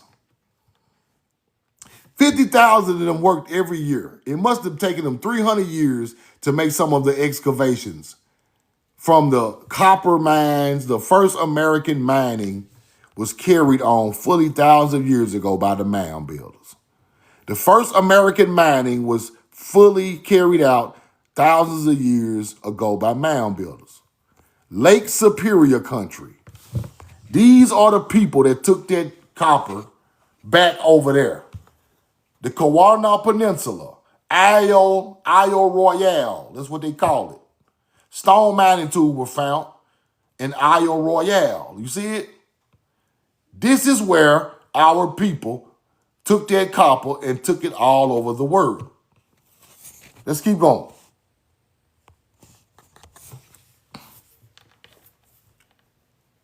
The mound builders of early cultures.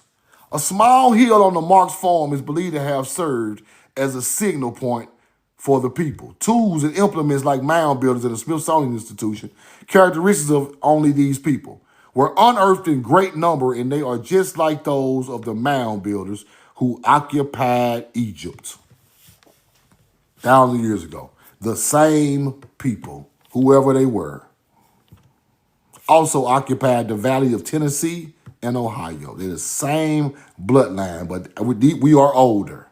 Simple.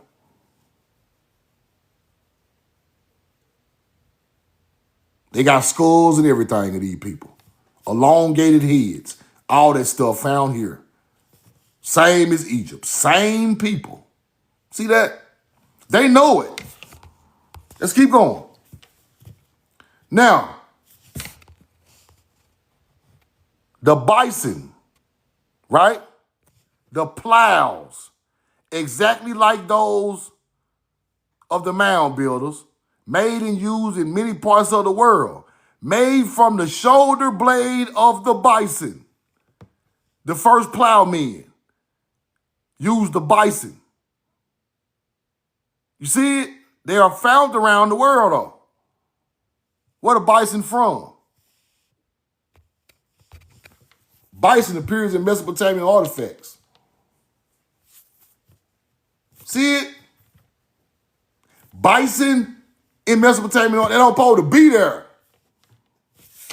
Look, Mesopotamian Syrian bison. Why is the bison from America in Mesopotamia? Ain't number 2 type of bisons on the planet. That's how I know you can't lie. They say it's a European bison and it's an American bison. On the read it's a European bison because the motherfucker came from here. Ain't no bison supposed to be over there, bro. It is one of 2 species in the world, Craig. Why is the bison all the way over there? Pulling the damn plow. Okay. That bison from here.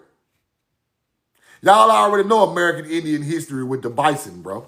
Y'all already know it. So this shows that American animals and people were taken to other places, used to build cities and agriculture, and it's the bloodline from this land. That's what I'm aiming to show you, right? Let's keep going. The Grave Creek Mound, right? The man was found with elaborate clothing on. They were calling him the Lost Tribe, ancient Welsh, Egyptian. Elaborate clothing in the Grave Creek Mound right outside of the penitentiary of West Virginia. The penitentiary of West Virginia is an old castle too, right? Agriculture, understood agriculture. They wore ornaments of copper. Copper breastplates for Hebrews. That's where they come from. The Hebrew copper come from the Great Lakes, people. All that Hebrews had copper swords and copper breastplates and armor. All that shit came from the Great Lakes. All of it. Roll the corn. Now, they found writing on a stone in this mound, Grave Creek Mound. The stone with writing on it. You see it? Came a stone with writing on it. They tried to say they planted it as a joke, right? Cap. Y'all be lying. Planted it as a joke. Stop it. This the stone right here. The Grave Creek stone. Motherfucker got Hebrew all over it. Paleo Hebrew all over the motherfucker. Talking about it's a hoax. Now look. It's clearly an example of the old world writing. Formed from the Iberian Peninsula, which we traveled through the Mediterranean and had to pass the Iberian Peninsula. The Phoenician, who taught the Berber Hebrew, over there. Ogham, who else? Libyan, and even hieratic Egyptians. Same damn writing found in the Grave Creek Mound in West Virginia. Now let's break this down. The Iberian Peninsula is where we traveled from here to there, going through the Mediterranean Sea. The Phoenician landed on the coast of the Mediterranean Sea and made the city of Tyre over there with these languages. Ogham, fake ass white people, acting like they created this shit. Let me show y'all that. All that Celtic and Ogham shit, y'all don't want me to break that shit down. Roll the corn. The Ogham stone, right? Let me show y'all the Ogham stone. With some super old Hebrew on it. Look just like that in the Grave Creek. Let me show you. Look like Mim right on the motherfucker. Because you got to know what you're looking at. You got to know what you're looking at when you're looking around the world. Let me show y'all. See the Ogham stone? Now, these lines like that is Hebrew Mem. They look like it's nothing. They look like it's just a bunch of scribble. But that's Mem right there. That's Mem for water in Hebrew. It's exactly what that is. That's my first time seeing that one. But it's some more. Got it all over it, right? It's some more stone. Look at right here. Look right here. Give y'all an example. This is the Ogden language. They try to act like it's some type of, that's Hebrew, bro. Turning into alphabets and shit. Right? They be acting like they don't know what the hell this stuff is.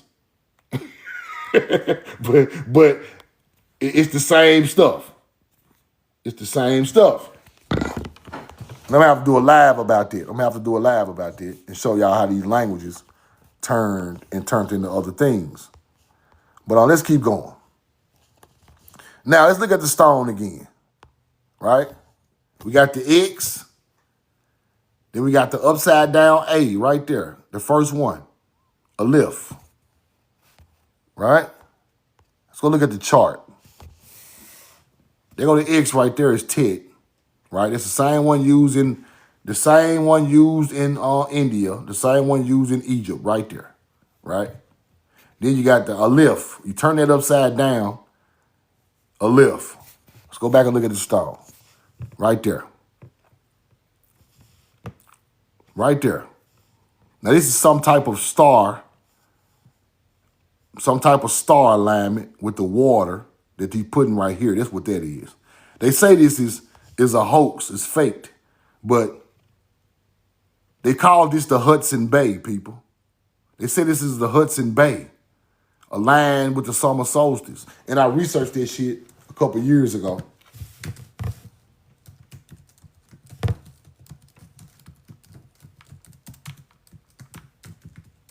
And it was there. Crazy, right?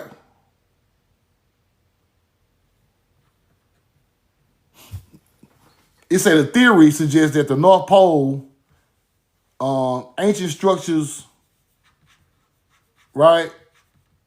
Let me show y'all a picture of the Hudson Bay. And I don't know if this is man-made or what, but it sure look like it. And they say that's the representation of it right there on that stone.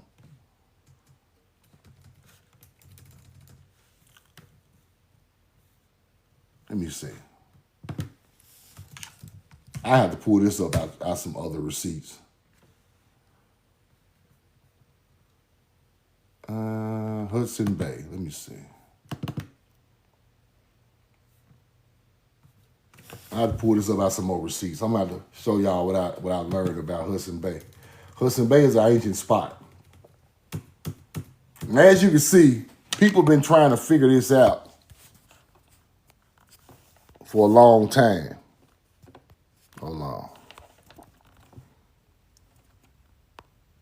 They've been trying to figure this out for a long time.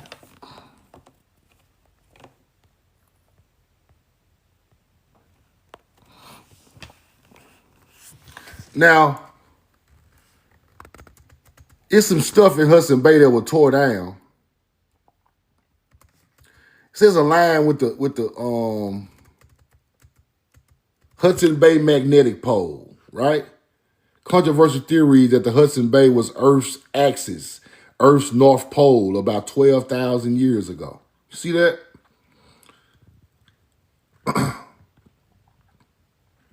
Crazy, right? Then you get into looking at it, and they start aligning like different things up with the Hudson Bay stuff, and it came out to be. But I'm about to come back and show y'all that. But I want y'all to look at that if y'all get time. But they say on the Grave Creek stone, that is Hudson Bay, right? And it got something to do with the ancient culture. So that's what they say this means, right? Right here. with some Hebrew. So they go to X, they go to different, it's all like, it's different forms of it that's getting older and older. But this stuff is so old, it got like 2 or 3 different type of, it got Hebrew, other type of languages they say were found around the world, all mixed into one, right? But they say it's faked. But that mound and that castle is still there to this day. Y'all pull bones out of there for sure.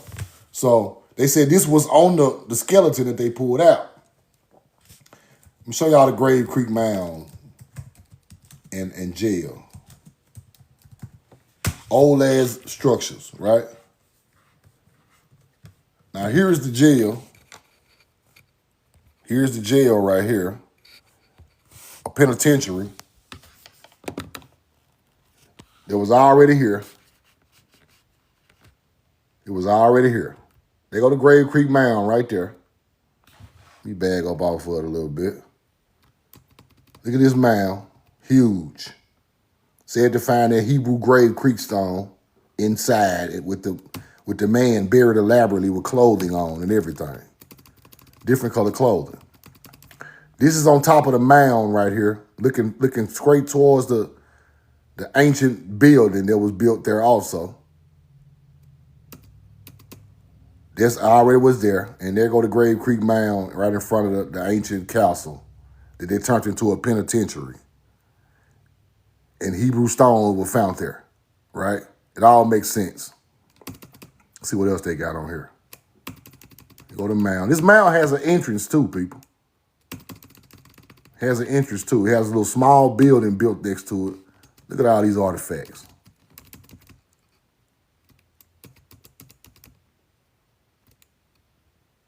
You see a little building right there? A little stone building hooked up to the mound? You can go right up in there. I'm telling you now, it's blocked off. You see the gate, right? You see the gate around it. Let me show y'all that again. Hold on. Let me show y'all that again. Look closely now. They go to stone entrance on the side of the mound. Grave Creek Mound. You can't go out there and touch it. Roll the corn. Now I want to show y'all something I just ran across in my comments that we got to stop doing as a people because we just got to stop doing this, bro. Now on my YouTube, I put the Jackson, Mississippi video up about the crime down, right? The crime is down, bro. Right? So he say, crime ain't down. They underreporting crime or reclassifying the crime under different categories to make it appear as if crime was down. I said, stop pushing it, bro. It was 111 homicides in 2024 in Jackson, Mississippi. And 56 this year. That's 40% down, bro. So, I'm not trying to get that dude or nothing, but we gotta stop pushing that violent, negative energy on our people because everybody else do it, bro. We gotta stop doing it. They are trying to make us out there make like these capital cities are just all crime, all murder, all bad. Everything is horrible. But at the same time, your mind got you thinking there's so much crime going on, and it's damn near 50% of crime down this year in my home city of Jackson, Mississippi. It was 111 last year. It ain't nothing but October. But at the same time, it's 56 murders. That's almost sliced in half from 111. You have to show some type of, you got to show your people that it's coming down. The crime is coming down. Our people are getting smarter, and we getting back to what we come from. They want to make us look bad by talking about the crime always high and crazy, but at the same time, it's 41% lower than last year. And what about the year after that? What if it go down to 40 next year, 30? coming all the way down to damn near non-existent, right? That's what we're looking for. See, you have to start somewhere. But if our people keep pushing the narrative that we just killers and drug dealers and we ain't nothing and we just some Africans from, no, bro, we got to quit pushing that narrative. We got to quit pushing the narrative that all we do is kill and steal and destroy. We got to quit pushing that. The news pushing it, but we got to stop pushing it. We live in these inner cities, bro. We know bad things happen. Y'all got us in a bad situation in these areas. We know bad things happen. We can't stop that. But at the same time, it is not going bad like it used to. It is getting better, people. And I have to show my people that it's getting better because don't nobody never point out it's getting better. They just point out the bad. It's getting better. 40% is a lot. Because if somebody give you 40% more on your paycheck, it's going to be a lot. If you make $1,000 a week and your check started to be $1,400, that's a lot. It's a lot then. Why ain't a lot now? These are people dying in these homicides in these inner cities. We got to start showing the good side of it's coming down. Things are getting better. Our people are not, even though we're in bad situations in America, we still are doing better. That's what I want to teach, right? I don't always want to teach we killing it. No, that ain't what this about.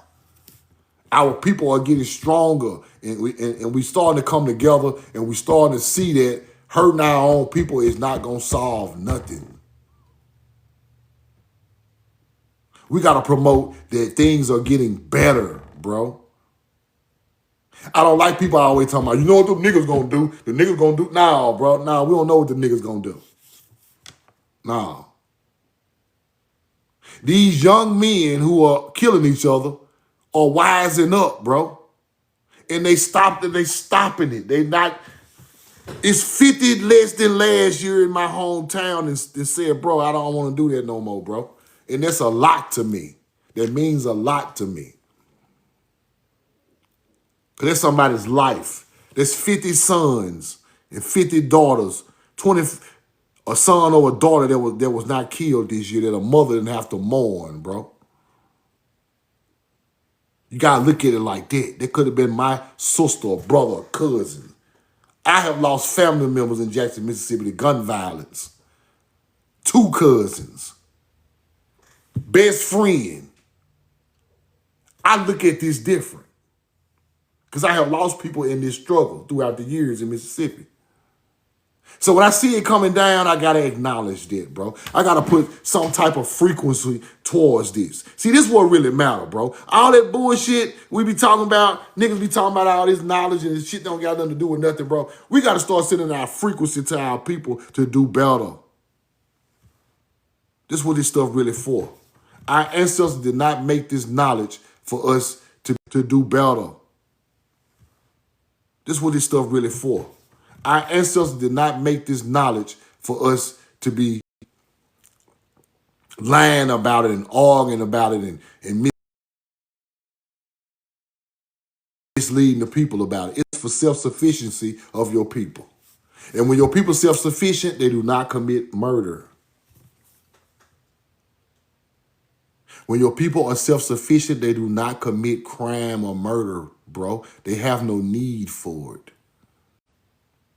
If our people was on the farm, and y'all know I don't like to talk about money, but I got to say it. If our people was on our ancient ancestors' land, monetarily set with our own land and houses and rivers and crop fields, selling our crops, making our money, our children would not be in harm's way in the inner city. They would be in the country. Only thing can hurt them out there is mosquitoes and deers and goddamn wild boars. You got to go back so far to what got you in that city. Then you go see where you was before that. All our ancestors weren't born in no Jackson, Mississippi. Damn near none of them. All our ancestors weren't born in Mobile, Alabama. They come from a rural place in Alabama. All our ancestors didn't come from Atlanta. They come from a rural place in Georgia. All our people, they come from Miami. They come from a rural place in Florida. Why is that? Because your land was taken and they forced you to the inner city for a job. That's how your grandchild got there. That's how your son got there. That's how your uncle and your brother got there, to deal with all this murder and mayhem in these cities. We supposed to be so far in the goddamn woods that you couldn't even hurt nobody if you wanted to. And I'm just going to tell my story because I could tell my own story. My people are from 40 or 50 miles away from Jackson. And when I go down there, it's so quiet you can hear a rat pissing on cotton. Let me say this again. It's so quiet down there where my great-grandmother is buried, you can hear a bird flap his wings.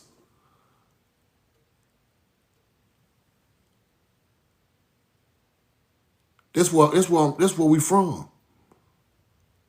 Ain't no killing down there.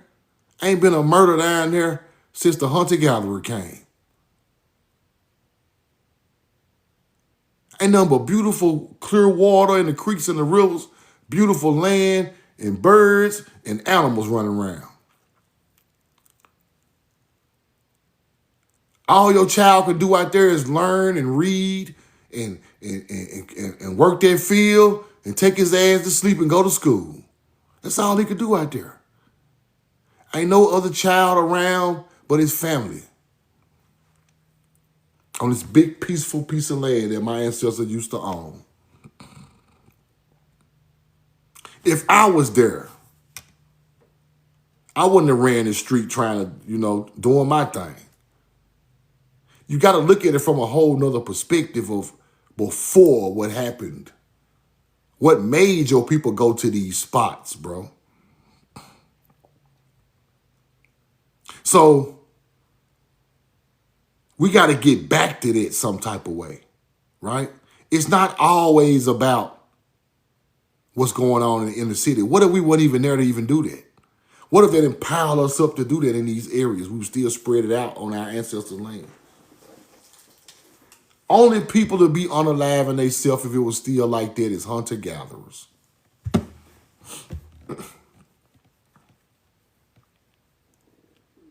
So you can't blame these people in these inner cities because they were forced there. Anywhere you are forced, bad things gonna happen. It's just that simple. If somebody forced you to go somewhere, bro, you don't even want to be there. You was forced to go there. You think my great-grandmama wanted to leave that tobacco field she worked on since she was born with her family? No. She had to leave there for survival because the times changed. The land is gone. Now I have to go make money elsewhere to feed my people.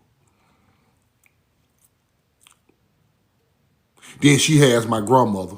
My grandmother has my mother. All us in Jackson. Then my mother have me. All in Jackson. Now the violence, when I come around, all these children pushed into this poverty-stricken area on top of each other. All us out here trying to survive. And that's when crime comes. Because we were stripped of everything of value long time ago. Yeah, they stole the city. Yeah, we know. Keith, they stole Jackson too. But what I'm saying is the inner city is not the original place for all our people. Yeah, they stole everything. Right? But I'm telling you, our families come from outside the inner city. Most people are not from Los Angeles. Most people are not from Atlanta. Most people are not from Miami. They are from a town 40, 50 miles up the street, 30 miles, 20 miles, 100 miles. Most people are not from Birmingham, Alabama. They come from a small town in Alabama. Then they move to, that's what I'm trying to say. But for them to put their businesses there, hell yeah, they had to take that land too. That's what I'm trying to say. But yeah, for them to put their businesses there, hell yeah, they had to take that land too. But what I'm saying is,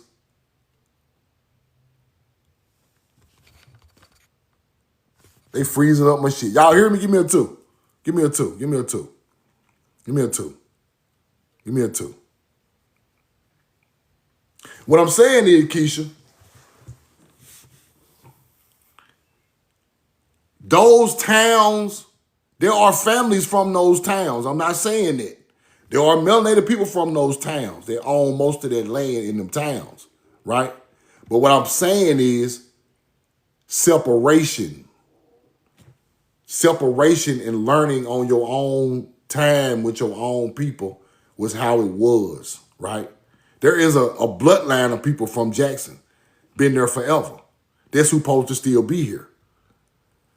A lot of other people's bloodline come from other small towns. They supposed to be back in those small towns, right?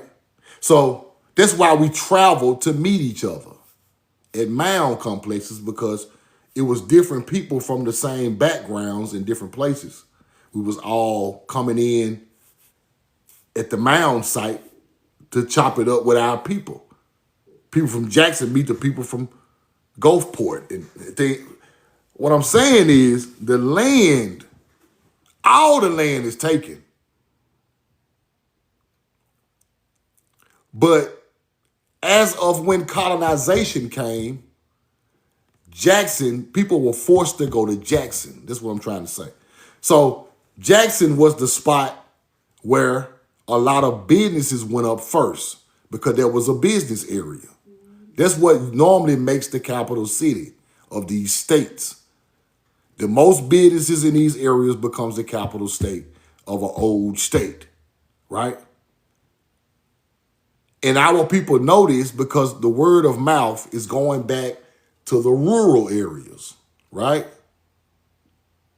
And the rural areas are like, okay, it took all our stuff here.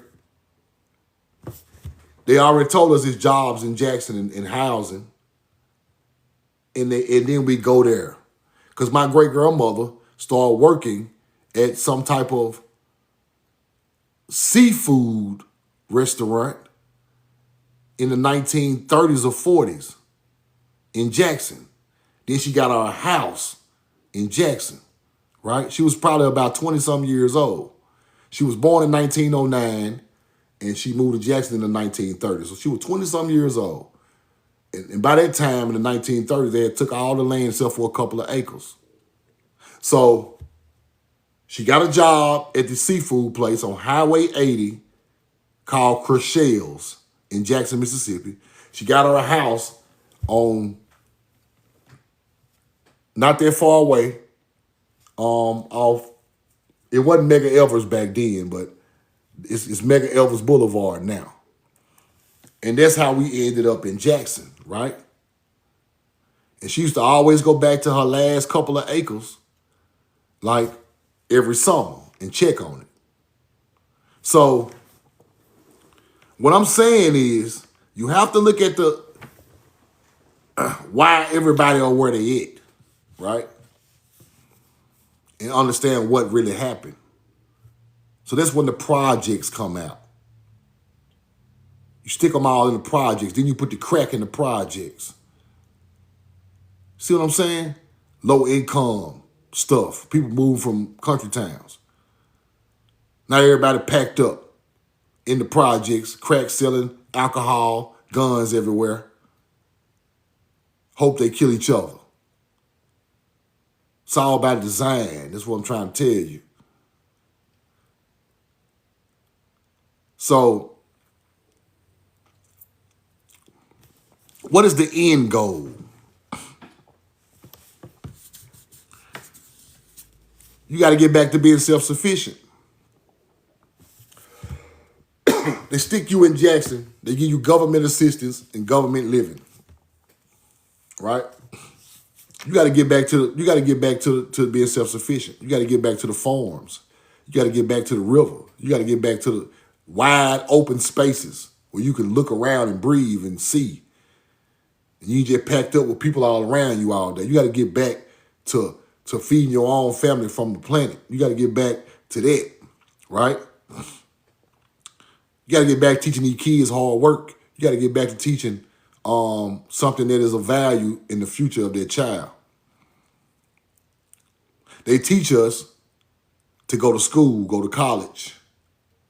But our ancestor was teaching college from the time they was born on the land. So by the time you 18 years old, you could run a whole farm. You know how valuable it is? You know how valuable it is for you to be 18 years old with your own land, you can run your own farm. You know how valuable it is? There's no pressure on you in the world. There's no pressure on you in the world, people. Ain't no pressure for you to pay this high-ass rent. Ain't no pressure for you to pay this high-ass car note. Ain't no pressure to pay all this damn insurance. Ain't no pressure on you no more.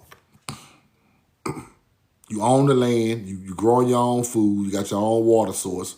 You got your own house already built. Ain't no pressure. Now you can focus on your kids and your husband and your wife more. Now the family value is more powerful because now you are not in a rat race every day. You are not in a materialistic world that can make you do bad things. Right? Organic food, you live longer. All type of stuff. It's just so many things. So this what I think made the crime happen anyway. Yeah, we need our land back, to be honest with you. So this what I think is what went on. And this is what I know that what went on in history. Because to be honest with you, Keisha, I know people who are original Choctaws from Jackson. They are from Jackson. They ancestral land in Jackson. It's only a couple of families that had their land in Jackson. And they own downtown Jackson. Right? That's a fact. You right now. Some of these people from these areas, but 90% of us came in from another part of the state or the area. It's like 3-4 families that got ancient land in Mississippi, melanated people. I mean, in Jackson, Mississippi, right? But the majority came from another spot in Mississippi around the early 1900s. Yeah, Trail of Tears. Yes, they made our people move out. Yep. Oh, yeah. Yeah, we want all the land now, Keisha. Don't think we just don't want all of it. No. Those people are still a part of our people. Those people still a part. All of us is a part of this thing, right? Like I said, we just live on our own plots and mounds and different people and tribes and stuff like that. We had to build our own. That's the whole goal of ancient culture. You have to build your own for your own people, for your family, for your land. That's the whole thing, right? But we all come from the same crop. We just moved around and we was in different parts for our own building of our, But we all come from the same thing. Them people Choctaws in Jackson. They Choctaw in Jackson. My grandma was from Fannin. They Choctaws in Fannin. It's still Choctaw. Roll the court. It's still the same bloodline of people. It's just some people, ancient ancestors lived in Jackson. Some people, ancient ancestors lived in a county about 30, 40 miles away. Some people, ancient ancestors live on the coast of Mississippi. Right? Tunica, Biloxi. It's still Choctaw. It's still all the same. It's Choctaws in Louisiana. Yazoo City. All that stuff. So, all the land is ours, regardless, because motherfucker wasn't even here. Natchez, shout out to Natchez, Mississippi, man. I love y'all. I'm in love with you, man. Any questions, hop in the chat real quick. I'm going to take a couple of questions. Ohio. Ohio is same bloodline. mound builders. Ohio was just the high civilization of mound building. They knew extreme astrology in Ohio. So Ohio mound builders are a little old. I mean, a little younger than the ancient Mississippi. I mean, lower Mississippi mound builders are the oldest ones. Then you get the Ohio and Indiana and mound building culture. Because they were very sophisticated, Ohio. The stuff they put on the ground was in line with all type of stars, right? They had Axis Mundi, all this stuff, everything in Ohio.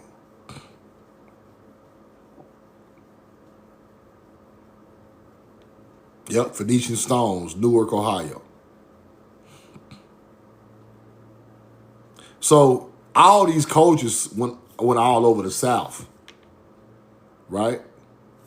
Because a lot of these melanated Indians are coming from mound builders. That's exactly where they're coming from. So we live in different places.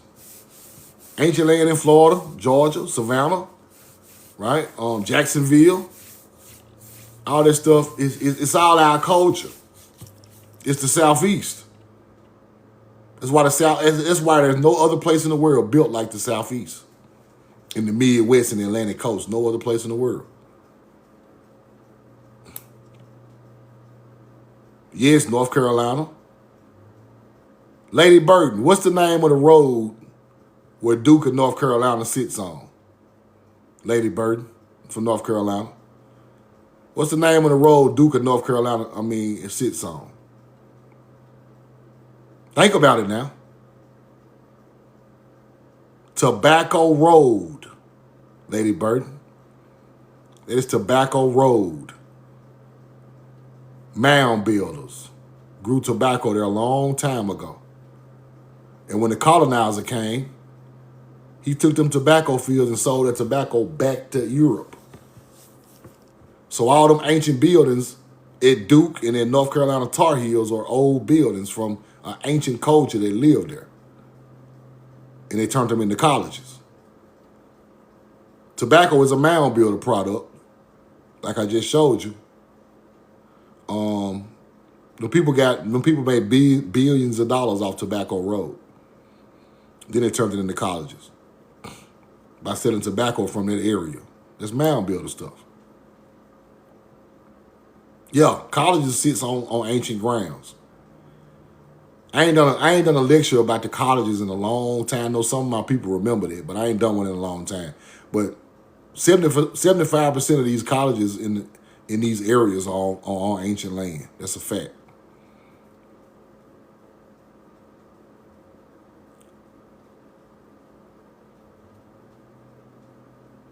Right? These colleges, Tougaloo College in Jackson, sits right on mounds. All black school, sit right on mounds, right by the river.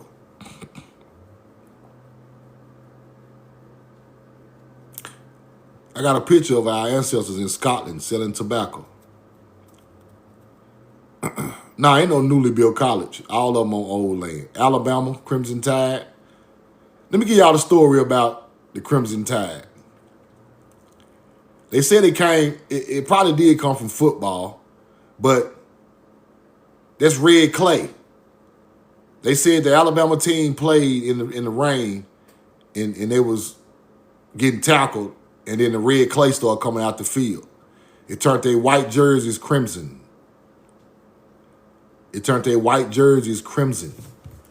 Right? Then in Alabama, you had ancient elephants, ancient mammoths, found in that area where Alabama Crimson Tide is. So they called it the Alabama Crimson Tide, the elephants, right? That's why the elephant is their logo. Crimson is hematite. This is what makes the clay red, right? Already talking about the red clay people? Hematite is what makes the clay red. Our ancestors used hematite in Egypt, Samaria, mound builders. All of them use hematite, right? That's what makes the clay red. So they called them the Crimson Tide because when they tore their field up playing football back when football first started in America, that hematite was coming out with that red clay, and it just had their whole body with the red clay hematite on it. And then ancient elephants was found in that area, and they called them the Crimson Tide. Right? That's where they come from. All these colleges got history like that. I just don't. I got to get back into that.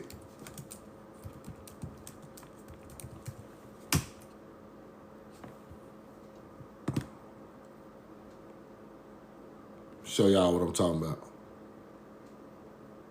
Red Orca, hematite, right? This the shit that we were putting on our face. This is what we were putting on our face in ancient culture. That's why they called the red clay people. Talking about when they put that red paint on their face, that is not no damn Native American shit. We started that. We started that. Let me show you. Hematite, red clay, also known as red ochre, a soft clay colored by the iron oxide mineral hematite. Powdered pigment has been used for thousands of years in applications ranging from face paint, artistic paints, dyes, to cosmetics. Red color is determined by the size of hematite particles. Now, let me show y'all something. This is what a red clay come into the teaching, right? Now let's go to Egypt. We already know we used it over here and put it on our face. Did Egyptians use hematite?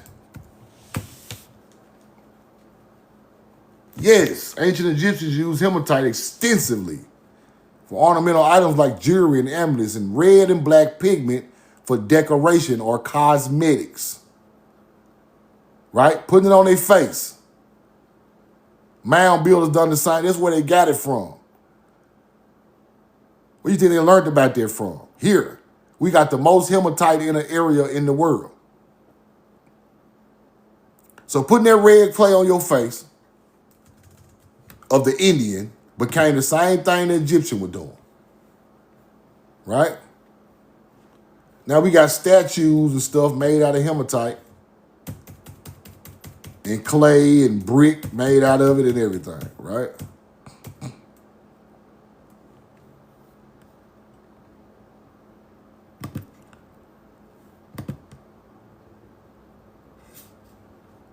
Bronze Age Canaanite merchants, hoard of gold artifacts and hematite waves from the Israel. Now, and I just seen this on the screen, but it's funny this came up. Because them damn Hebrews that brought this shit to Israel had hematite, gold artifacts that we mined, right? Now look at them. Look at the feather on their damn head. This ain't even nothing I got in my lecture. I'm just showing y'all just off shit that's just on the wall over there. Look at the feathers. That's for Ma'at people. They come from here. Them people who built that mound in Israel wearing feathers, bro. Don't you ever think nothing different. I want to see the real picture. They won't show it to me. Now look at it. Look at the color of their skin. Look. Look at the feather. Look at the color of their skin. Bronze Age merchants. Them the same people coming from the Grand Canyon. I mean from Lake Michigan people. Them the same people. Yam. Yamasee. Yam, the sea people. Yam is Hebrew. Yam is Hebrew. W. Chris, you laughing, bro. But this your real history. Why you think they call them the Yamakron? Why you think they call them the Yamasee? Why is Yam in Israel? Yam is sea people, Hebrew. Them tribes over here still named Yam today. But our people don't know no better. We are the original Canaanites, merchants who bought shit over there and taught them languages of Paleo-Hebrew.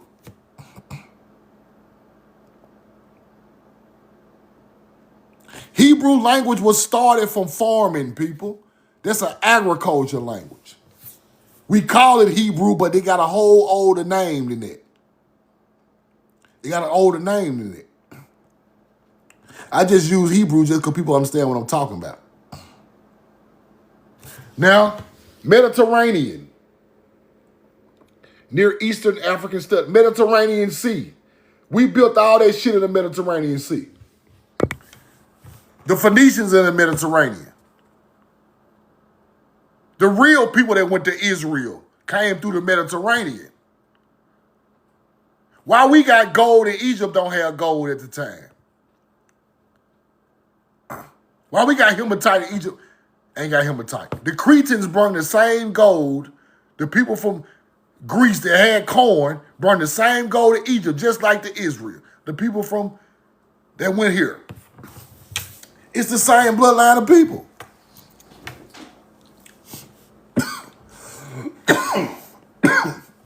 Ancient Egyptian interconnection. Come on now.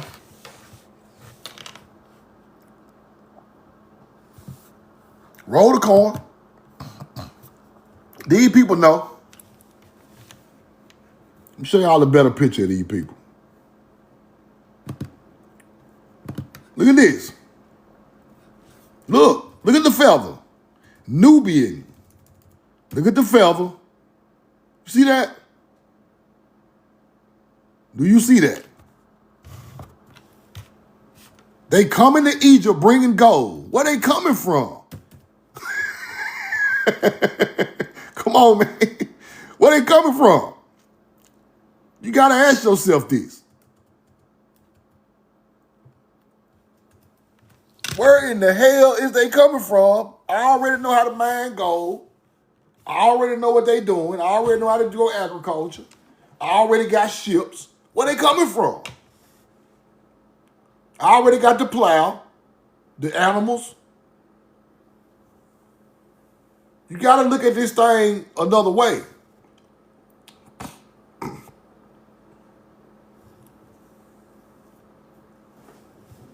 And they got a whole nother language. And the language they are speaking comes from some form of Paleo-Hebrew.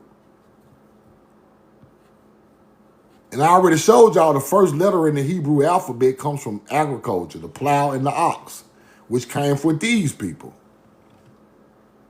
So you must look at it a different way. Look at it as if it's a whole culture from over here going over there. Because we are the first seafarers. We made boats how to read with bitumen for waterproofing. Research what I'm telling you now. Then you starting to see that Timeri are the first seafarers, bringing metals and corn over that way. And their teachings came with them. Then you could break the knowledge down.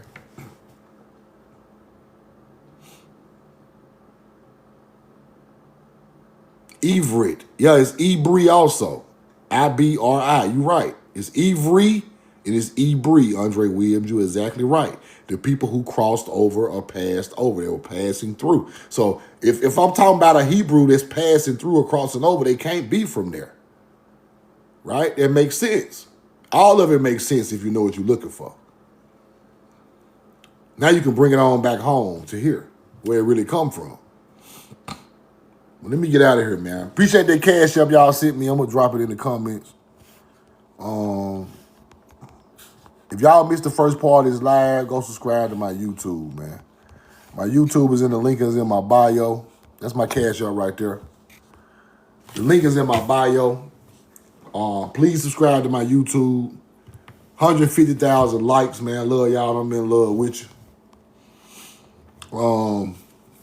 But I just want y'all to look at this thing from a scientific and artifact look. Take the biblical stuff out of it. Take all of that out of it and start looking at everything as a regular farming people who are teaching farming in a language and a culture to people who do not have that culture. Then you can kind of see the differences, right? You can kind of see them people going to war with us because we are controlling the trade routes on their land. You can see why we controlling the trade routes on people's land and they want to go to war with us. The people from that area, right? That's why I say Egypt ain't America. Because in America, we wasn't fighting wars over trade routes. All us was kinfolk. You get it now? It was peace over here because all us come from the same cut of cloth. So we just traded with each other from different areas of the country. Some of the people lived in Florida, they brung seashells. Some people lived in the Great Lakes, they brung copper down. Some people lived on the Mississippi River, they brung some type of fish or stone that comes from that area. We were bringing things from different areas, using them simultaneously with our people in peace. We so virtuous, we take that teaching to the Nile, Euphrates. It worked for a little while. Now, we ain't talking about no sharecroppers. No. There's some whole new shit. It worked for a little while, and then them people started attacking us. They started attacking us in ancient times.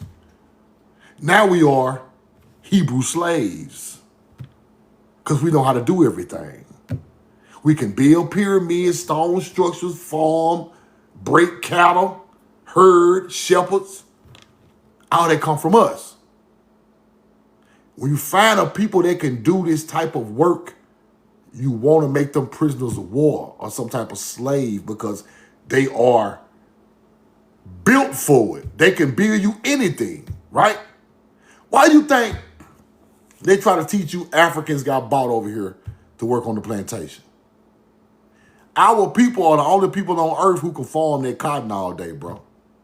Our people, the only people on earth that can farm their tobacco all day. We're the only people on earth that can farm their cotton and corn all day in the southeastern heat.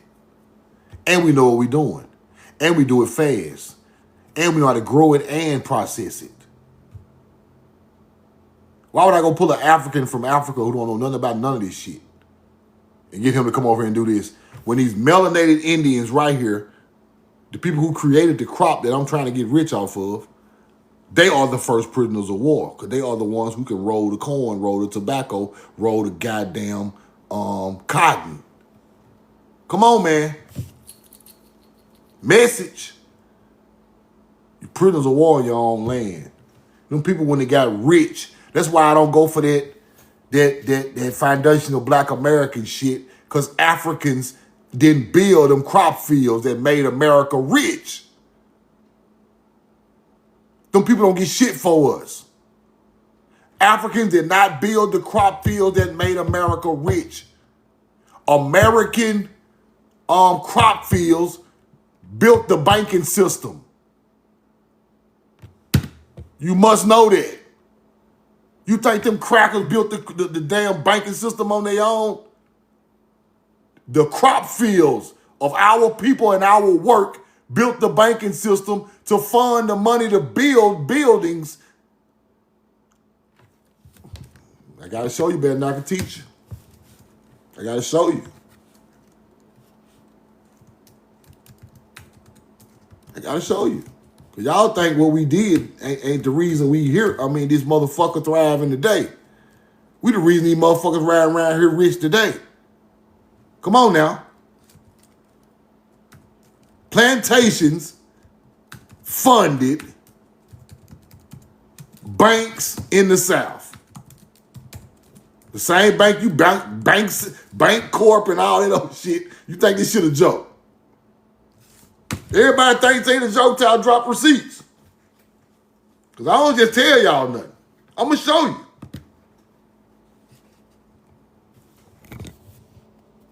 I'm going to show you who built this shit. Talking about some Africans. The antebellum South, the relationship between plantations and banks are highly intertwined, with the banking system designed to finance and expand the prisoner of war economy. Rather than plantation funding banks, the opposite was true. Banks funded plantation. That's a lie. They capping. They lying. They lying. The plantation the one built the bank. Stop lying. See how they try to lie to you? They ain't gonna never tell the whole truth. How the fuck the bank fund the plantation? It ain't no money until the crops get sold. When y'all poor as hell when y'all came over here, YT people, the crops that come off of that field funded banks. That's where the fuck it come from. Then the banks came back and helped out the croppers later. You put your prisoners of war up for collateral for money. Our crop fields built the banking system. Roll the corn. Then you come back and do all that other shit.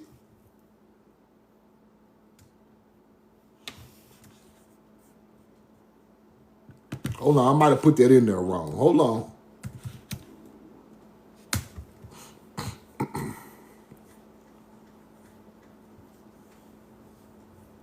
Look at that. He ain't never took this thing this long to read nothing in his life. The profitability of crops like cotton, tobacco, sugarcane, right, was the foundation of the region's banking system. There it is. You gotta know how to put it in there. So all you gotta do. The profitability of stable crops like cotton, tobacco, and sugar, which depended on the forced labor of prisoners of war, was the foundation of the region's banking system. Plantation owners funded banks by using their workforce and land as collateral to secure loans from the bank, which in turn financed the expansion of the plantation economy. Right? So the profitability of crops what got the bank doors open.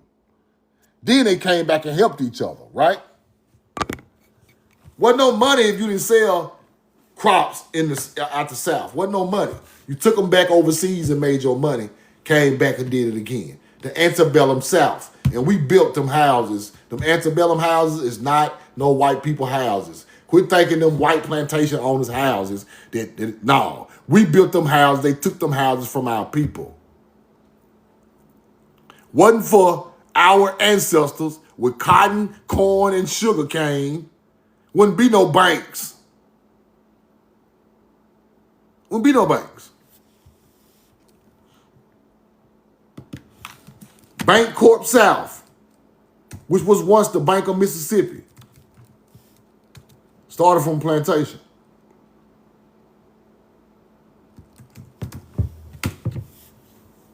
Started from some type of form of slavery.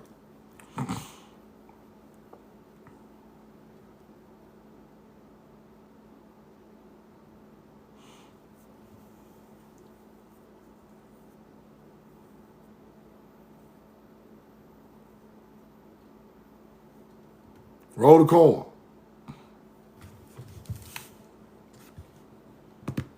Them people who first started them banks in the South, all of them hooked to these plantations. All of them. When I found the first people who created all the banks in the South, all of them hooked to plantation families. That's where they came from. That's the same banks that's funding all these people money today. It's the same bank. They just changed the name on them 3-4 times.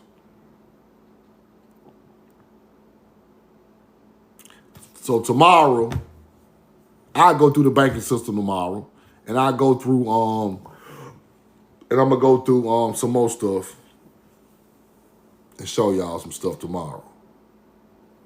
The banking system tomorrow and some more. So I want y'all to learn it because that's very pivotal in how this country was built. So when people try to tell us how a foundational Black American did anything, that ain't what done that. Our crops, our land, our ancestors' hard work built this country. Not nobody coming in off no boat. You can't even put them two people together. First Alabama became regions. Exactly right. First Alabama, I better go back. Matter of fact, let me look that up before I get out of here. First Alabama Bank.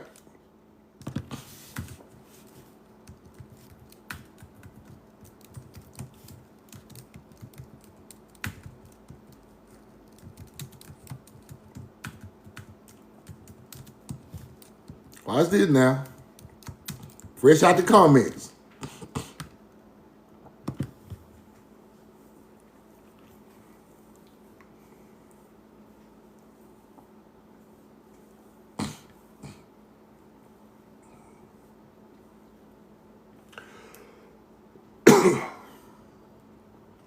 The Alabama bank system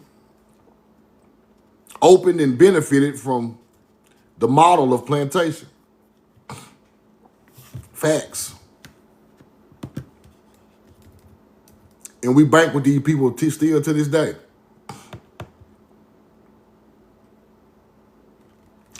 We bank with these people still to this day, bro. That's crazy. That's something to think about right there, y'all. We bank with our checks and our money go right to these banks that were started from plantation money. Shit wild. It's wild, bro. I wish we could pull all our money away from them banks and man, I swear, we need to do all of that. We need to pull our money away from all these people's stuff, bro. All this stuff was built on the backside ancestors. I love y'all. I'm in love with you, man. Y'all have a great day. Stay safe, man. I appreciate the cash out. If you missed the live, go to my YouTube. It's We Know the Truth Now with the red logo. Roll the coin. Love you, and I'm in love with you. We know the truth now. Shit true, but it hurt, man.